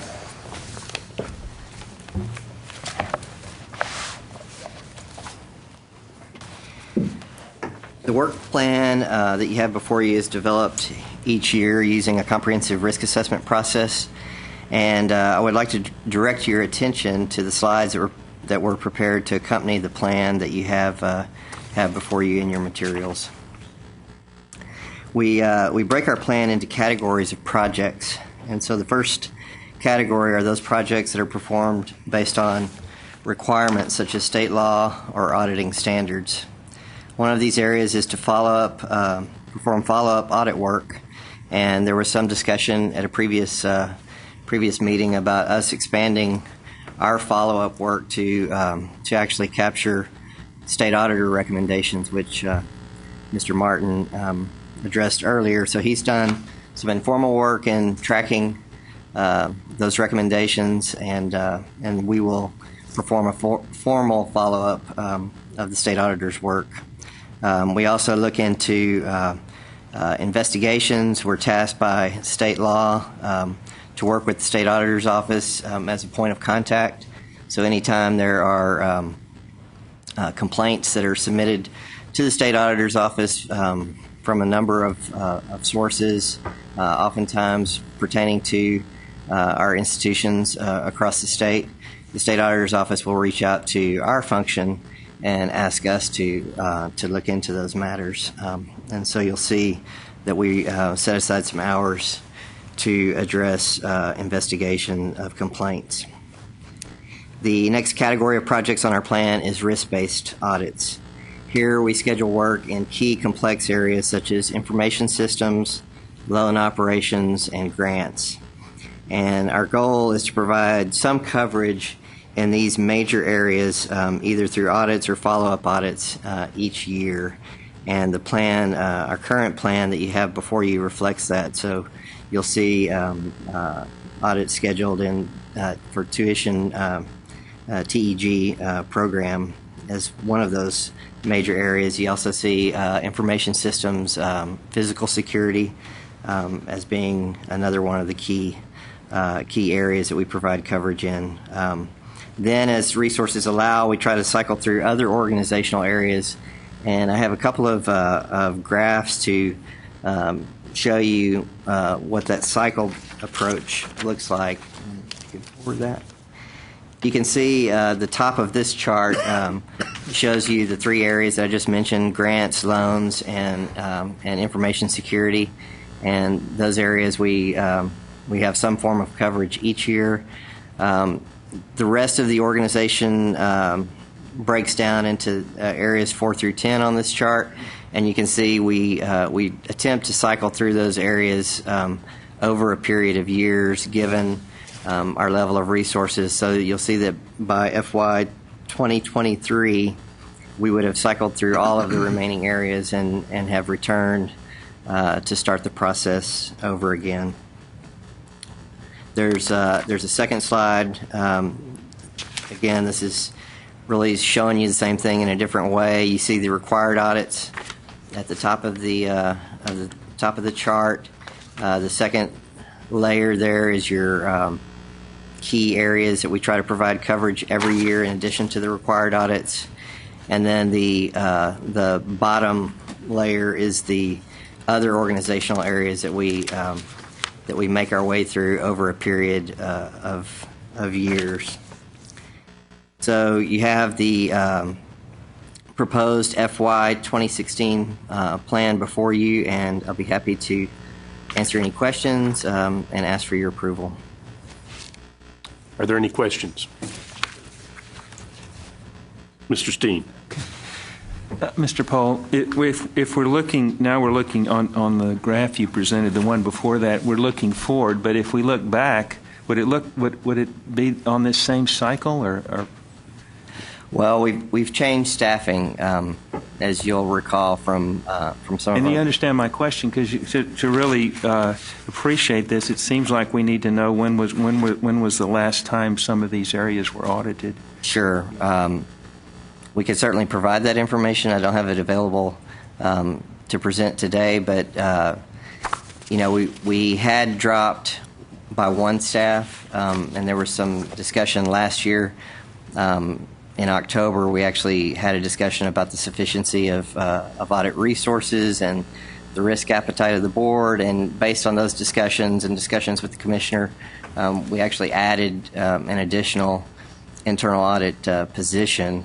So that action changed this time frame to such that we could cycle through the areas more quickly. But what I don't have is I don't have the previous years to show you a graphical representation, but that the previous years would change because we went from 3 positions to 2, now back to 3. So there's a little bit of a blip in there based on the allocation of internal audit resources. But I can certainly. Well, it makes it difficult to approve if we don't have that past history, because there may be. Just figuring out financial services, it's on your schedule to not be done until fiscal year 2022. I might have a different view of that if I realize that it's been 10 years since we've looked at that. Maybe that would cause me to think, well, that ought to be audited sooner than later. Sure, and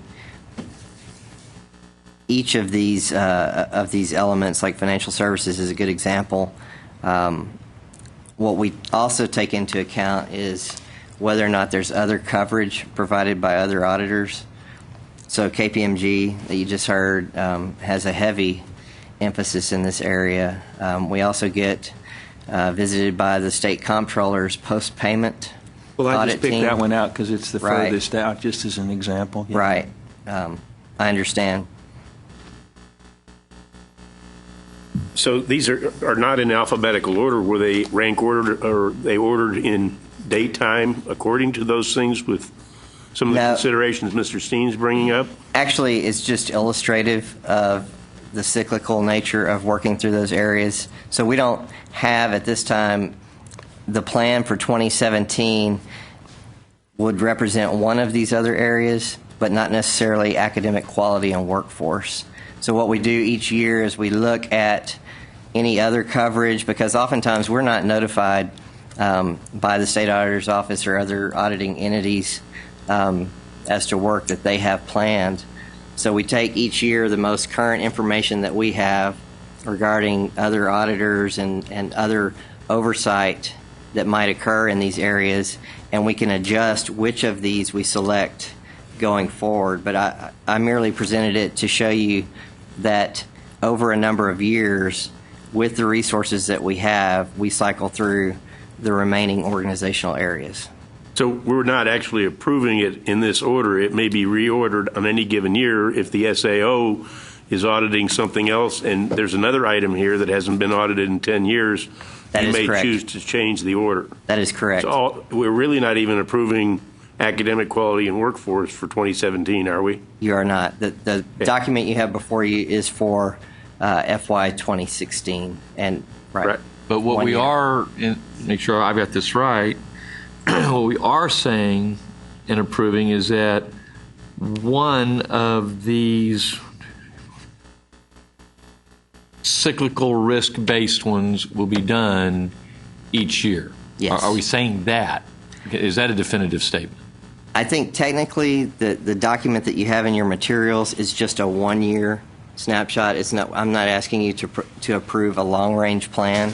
This is really more informational to show you, because a lot of, from a governance standpoint, it's important that you understand what we cover, what we don't cover, and for the areas that we don't cover, how long it may take for us to get to any given area. So this was an attempt to show you that it takes a number of years with the level of resources that we have to get to some of these other areas, but not trying to nail down specifically at this time which of those it would be, say, for instance, next year.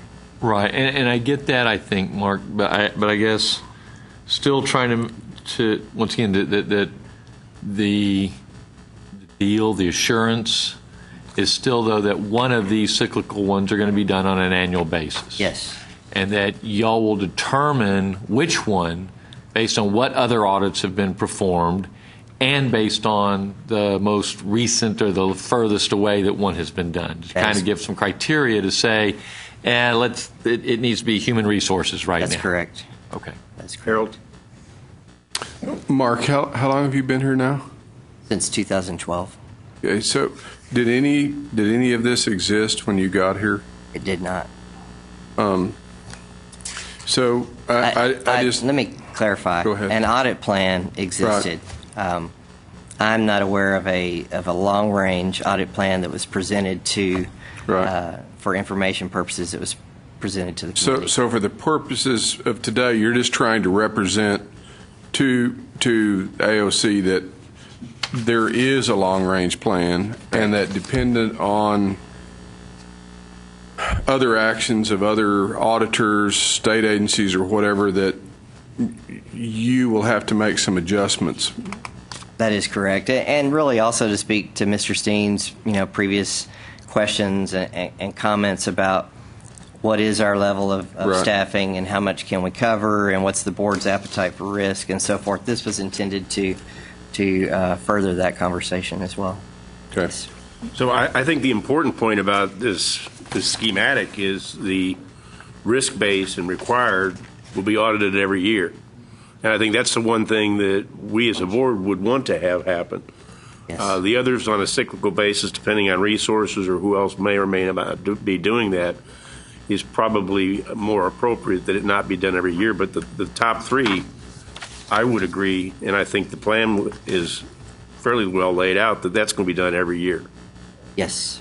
John, did you have another follow-up?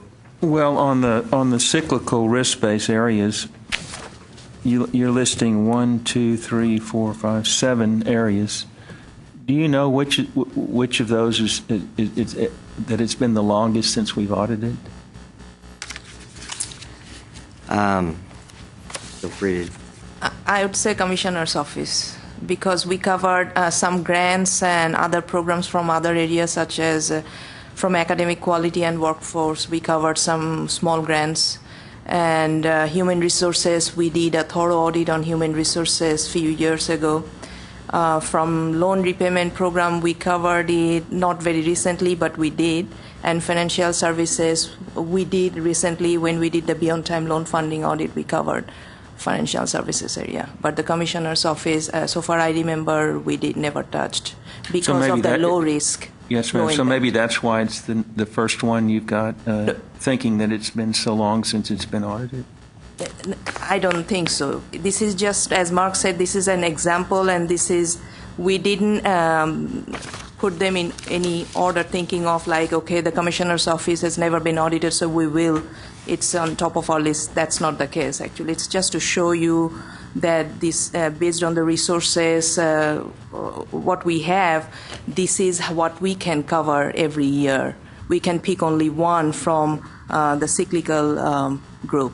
Well, what we can do, though, Mr. Steen, is certainly going forward. I understand your perspective. It would be nice to know, have those listed in the order, like the most recent to the furthest out, or vice versa, just to give you a perspective of which areas we've been. Yeah, some of them by their nature risk. There's more risk involved than others, but then it gets to be, to me, an issue if there's some area that there's been a long time that we haven't looked at it. Right. Certainly. Mr. Chairman? Please. Mark, could you talk about the contract administration, because that comes under the Commissioner's Office, the General Counsel, and you performed an audit on that this year, but you're also recommending that you do it in FY16. Right. So if you could clarify why that is the case and what the risk is there? Certainly. From time to time, just based on the feedback, as you know, I emailed each of you asking for your input into the development of this plan, but I also reach out to other stakeholders, KPMG, State Auditor's Office. And so one of the comments that came back from a board member as well as the State Auditor's Office was that there's this a heightened sensitivity or a continuing interest in contract administration. The state auditors gave me some feedback that they really felt that it would not be inappropriate to include some facet of contract administration on an audit plan going forward for the next several years. So we are just completing we just completed a contract administration audit. We'll be reporting that on the next item, but we included it on the plan not just as a follow-up, but as additional work for next year based on the feedback that we got from some of those stakeholders. And it's been in the media and has gotten a lot of attention. Contracting is a huge process, from the planning aspect all the way through the execution of the contract to the monitoring and the closeout. So there are many aspects of that giant process that we can look at. And so what we will do next year is we will follow up on the report that we're about to present to you, as well as we will look at other facets of the contract administration process next year. So that's a good point. Then just before we leave, just, some quick comments on, you alluded to it, but talking about the staffing, your staffing situation. Ms. Ahmed here, who I should have introduced to you, she is my assistant, and then I have one other internal audit staff. So from an internal audit standpoint, that's where we're at right now. Myself, and then two audit staff. Compliance monitoring, and I'll talk about that plan in a few minutes. That's got another set of staffing that goes with that. So 3 FTEs dedicated towards internal audit. And it wasn't long ago there were just two of you, right? Correct. And when did the third person come on board? The third person came on board in February of this year, late February of the current fiscal year. And I know it puts you on the spot a little bit, but you could use more help, couldn't you? We would always be happy to have more resources. Yes, it's a trade-off, as any organizational area, between wanting to make sure that you get the key risks covered, always liking to, desiring to have more resources, but understanding that there's budget constraints, and so that's really, I guess, the essence of the risk assessment process, is that we recognize that we don't have enough resources to do everything, so let's risk assess it, and the things that are of moderate or low risk, we're not going to attempt to do work in those areas just fairly infrequently. Thank you. And I'd like to add one more thing, if you have a minute. Though we discussed that whether there will be one cyclical-based audit every year or not, it may not be the case. So this is that fiscal year 2016 audit plan is one of the examples. Because of the additional, that contract management audit that we selected, that we are going to audit in fiscal year 2016, and because of the time resource, we were not able to pick one from the cyclical category. We allocated that time to the contract management audit because we thought that that's the higher risk area, so that should be selected. But I think, Linda, you said that's part of the Commissioner's office, so really we are We doing are. the audit We within covered Commissioner's the office. recent contract management, yes. And I think that's completely appropriate. I mean, you should be nimble so that you don't have just a rote way of saying, well, it's 2018, we have to do it this way because we decided 2 years ago, and it came up. So, Yes. All right, the items before us, I'll need a motion to approve, please. So moved. Bobby makes a motion. Do I have a second? Second. Dora makes a second. All in favor, please say aye. Aye. Any opposed, say nay. Next item is item C. Under the audit section, it'll be the internal audit report and activities, and Mark will again present this item. It does not require action.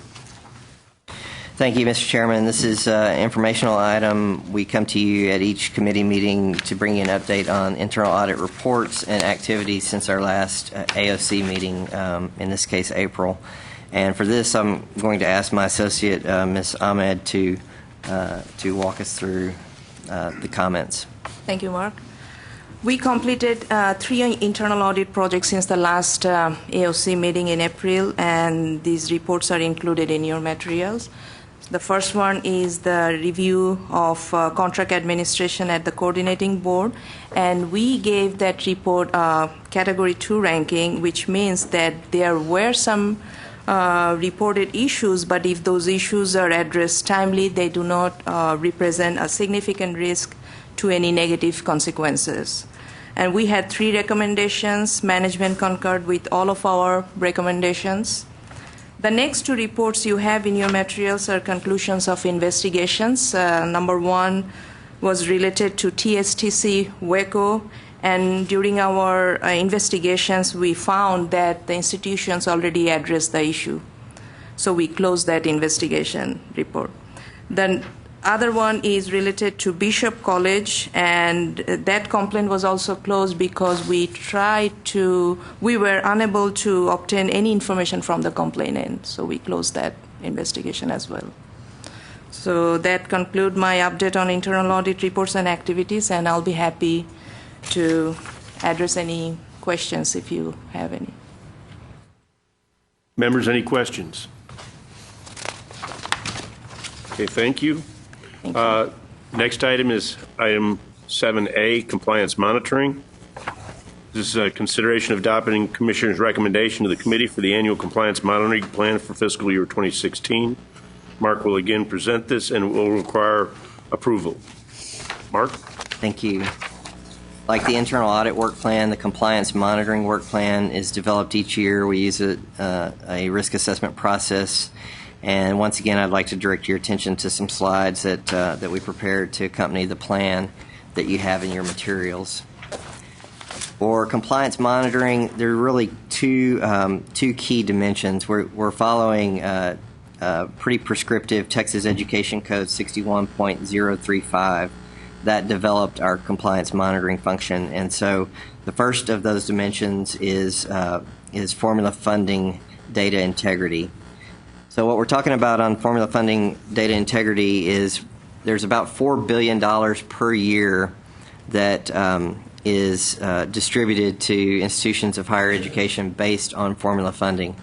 We're not actually auditing those dollars. We're auditing the data that's reported by the institutions from around the state to the coordinating board, and then the coordinating board uses that to report to the LBB and others, and then the distributions are based off of that. So some key decisions that are based off of this information. And so what we do is we go out and do audits, or we do desk reviews, and gave you some examples of just some of the types of documents that we might look at on these types of engagements: transcripts, class rosters, residency information, and student payment information. And so you'll see in the plan that you have 12 projects that we have scheduled based on risk assessment for formula funding data integrity, as well as you'll see that we intend to follow up on our previous results in this area. The next category, or the second area, is what the statute refers to as financial assistance.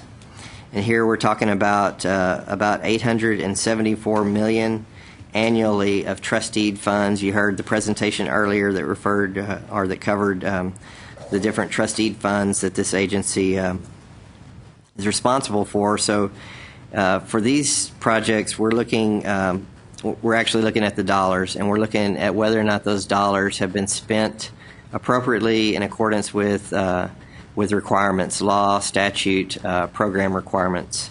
And so again, just to give you some example of the types of things that we look at residency information. Many of these programs have a satisfactory academic progress requirement. We look at enrollment hour requirements, and we also typically do some reconciliation or looking at when the funds flow to the institution and then when those funds are dispersed, just to make sure that, for example, that institutions aren't holding our funds or potentially using them for other purposes. And the plan also reflects that we will follow up on our prior results as it pertains to financial assistance that we've reported to this committee.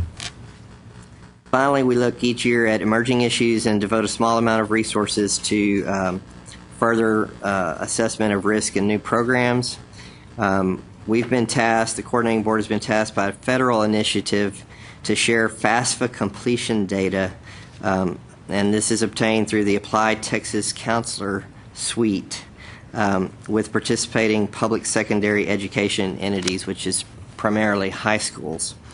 So the goal is for these high schools, with the information that the coordinating board provides, to have data or information about FAFSA completion so that they can promote student access to financial aid to increase college enrollment and completion. So there were a little over 700 agreements that this agency has executed with primarily high schools around the state, where the agency will be providing a very limited set of information, but it is protected information, student name, and FAFSA completion status. And the agreements that were executed require that information be protected for FERPA reasons. And so what we want to do is we want to come in and do some risk assessment at a high level to see, for the 700 institutions that we have agreements with, are they in fact protecting that information as they have signed off to do in the agreements. And so we've scheduled one project to use a survey basis to go out and gather some information about how they're protecting the information that this agency is providing to them. So those are the project areas that you see in the plan. I should have mentioned on financial assistance there were 12 engagements in that category as well. So 12 formula funding, 12 financial assistance, and then a couple of projects in emerging areas. And with that, I will be happy to answer any questions. Members, any questions?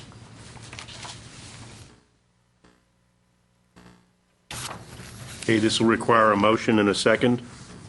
So moved. Bobby makes a motion, a second. Fred makes a second. All in favor, say aye. Aye. Any opposed, say nay. Item B is our last item. It's under compliance monitoring. It's an update on the compliance monitoring reports and activities. Mark will present this item, and Dr. Cheryl T. Sparks, president of Howard College, will also provide a brief update to the committee regarding their audit of formula funding. This item does not require any action.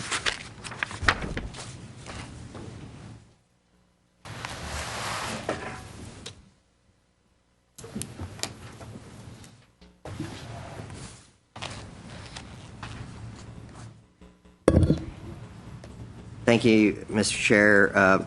This is an informational item, again, as on the internal audit side for compliance monitoring. At each committee meeting, we report on projects that have been completed since the last committee meeting. And we've completed 5 projects since our prior meeting in April. All of those reports are included in your materials. 2 of those were formula funding data integrity projects that, as we just discussed on the next year's plan. And for both of those, Howard College and Navarro College, we had reportable conditions. The issue at Howard College that I would especially like to draw your attention to concerned information security controls over student information. From an auditing standpoint, you heard Susan Warren with KPMG. She just went over a number of information security items with you. And the reason for that is that as an auditor, we can't audit, we can't perform the tests that we would want to perform on data integrity until we get some assurance that the underlying information systems have the appropriate level of controls. If we can't establish that level of controls, it really prevents us from being able to provide assurance for our other audit objectives. So we first looked to the information security area, and it becomes a stop-and-go approach. If we can't establish the level of assurance, then essentially we stop the engagement, we report what the information security concerns are, and then we come back and do follow-up work at a future point in time, and then subsequent to that, after some time has elapsed, then we can come back and perform the audit that we originally intended to perform. So it sort of creates a set of events that changes one engagement into potentially 3 engagements: a information security short report, a follow-up of those information security controls, and then at some point in the future coming back and looking at formula funding data integrity. So at Howard College, we encountered that issue. We had information security concerns. We were not able to establish reasonable assurance that we could rely upon the data in the student information system that we needed to conduct our work. We worked with Dr. Sparks and her team very closely in closing out the engagement and having discussions about what our concerns were, and having discussions about how the college may proceed in terms of corrective action plan, what we would be looking at as we come back to perform our follow-up work. And so you have the report before you. You have Howard College's management response in that report. Dr. Sparks, from a governance standpoint, she felt like it was important to come before the committee, and she asked if she could be present to say a few comments about the audit and about the college's plans in terms of corrective action. So. Thank you. Thank you. Dr. Sparks, are you going to introduce yourself in terms of your position and what? Yes, sir. Yes, I ma'am. will. Thank you. I will. First of all, thank you, Mr. Chairman, and members of the committee, and Commissioner as well. My name is Cheryl Sparks, and I serve in the role of president of Howard College. I've worked at the college for 40 years, and I'm starting my 24th year of president this year. So I want you to know that I'm one of those that I feel is very important. Although I was not called to the principal's office, I'm going to say in this instance, maybe the commissioner's office, I feel I'm calling myself to the office and basically want to just assure you that this is something that we take very seriously. Something that was, as far as TAC 202, basically was a policy that a law that we needed to get more aligned with and have better understanding of. And I want to applaud Mr. Pell and Apara and Keith for their willingness to work with us. As soon as this happened at our institution, I will tell you that I don't like it when auditors leave. That's not something that we have experienced before, and so I take that very seriously. I hold myself accountable, as well as the institution. That's something that we take seriously. Listening to what all you have talked about today, the coordinating board is responsible for the money that is allocated for the community colleges, and we're one of the 50. And so we have a responsibility to assure, as I do every year, have to send a letter to the commissioner saying that we're doing that. And I felt it was important that I come forward and face you and let you know that this is a top priority for us. The way that we've handled it, it's detailed in the report. And I want you to know that this is something that we are conducting our own internal audits. We have our internal auditor who is monitoring, as it's mentioned in the report. I've also made this a part of the board's agenda item, our Board of Trustees, so that, again, I believe in transparency and accountability, and I just wanted you all to know that. Board members, any questions? I want to tell you how much I appreciate you coming here and being here and giving us that report, and it's greatly, it is appreciated, and I respect your realizing how important it is and taking the time and effort to be here to do so. So thank you very much for being Absolutely. here. Thank you. I'd like to echo that as well. Yes, sir. Could you tell me why the auditors were left briefly? What happened? Sure. Just Sure. summary of. Mr. Hadnot, when he started looking at, as far as first of all, there's supposed to be an internal audit of your own IT services completed, and that had not happened. And so that was something that was a concern. Also, he saw weak internal process as far as our level of control, as far as who had access. I will refer back to the slideshow. That was helpful, actually, to me. But the importance of who has access to certain areas in the software system, as far as in different departments, and he was concerned that there was not enough control there. And so those were two things that he picked up on. One other thing, it says, am I reading this right, Mark, that so a follow-up audit will be performed? What's the time frame on that? It really will wait on the college's implementation of their corrective actions. I think one of the dates extends a little ways into the fiscal year. Am I correct? September 2015. Right. So once we have a little bit of time elapse from that, and we've been working with the college, we talked about requesting the type of information that we will be looking at when we conduct our follow-up work, because we want to make sure that there's not a misunderstanding as to what are we looking for in information security controls and so forth. So we're going to continue that dialogue, and then sometime next fiscal year we'll go in and do the work.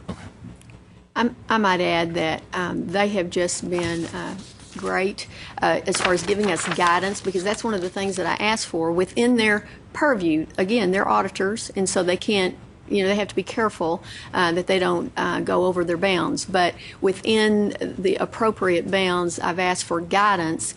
We've been sharing information as far as what we're doing, because I'd like for them to say, wait a minute, you're going down the wrong path, and so that we can be redirected if we need to be redirected, and if at any point that we needed to work with someone else, we would do that.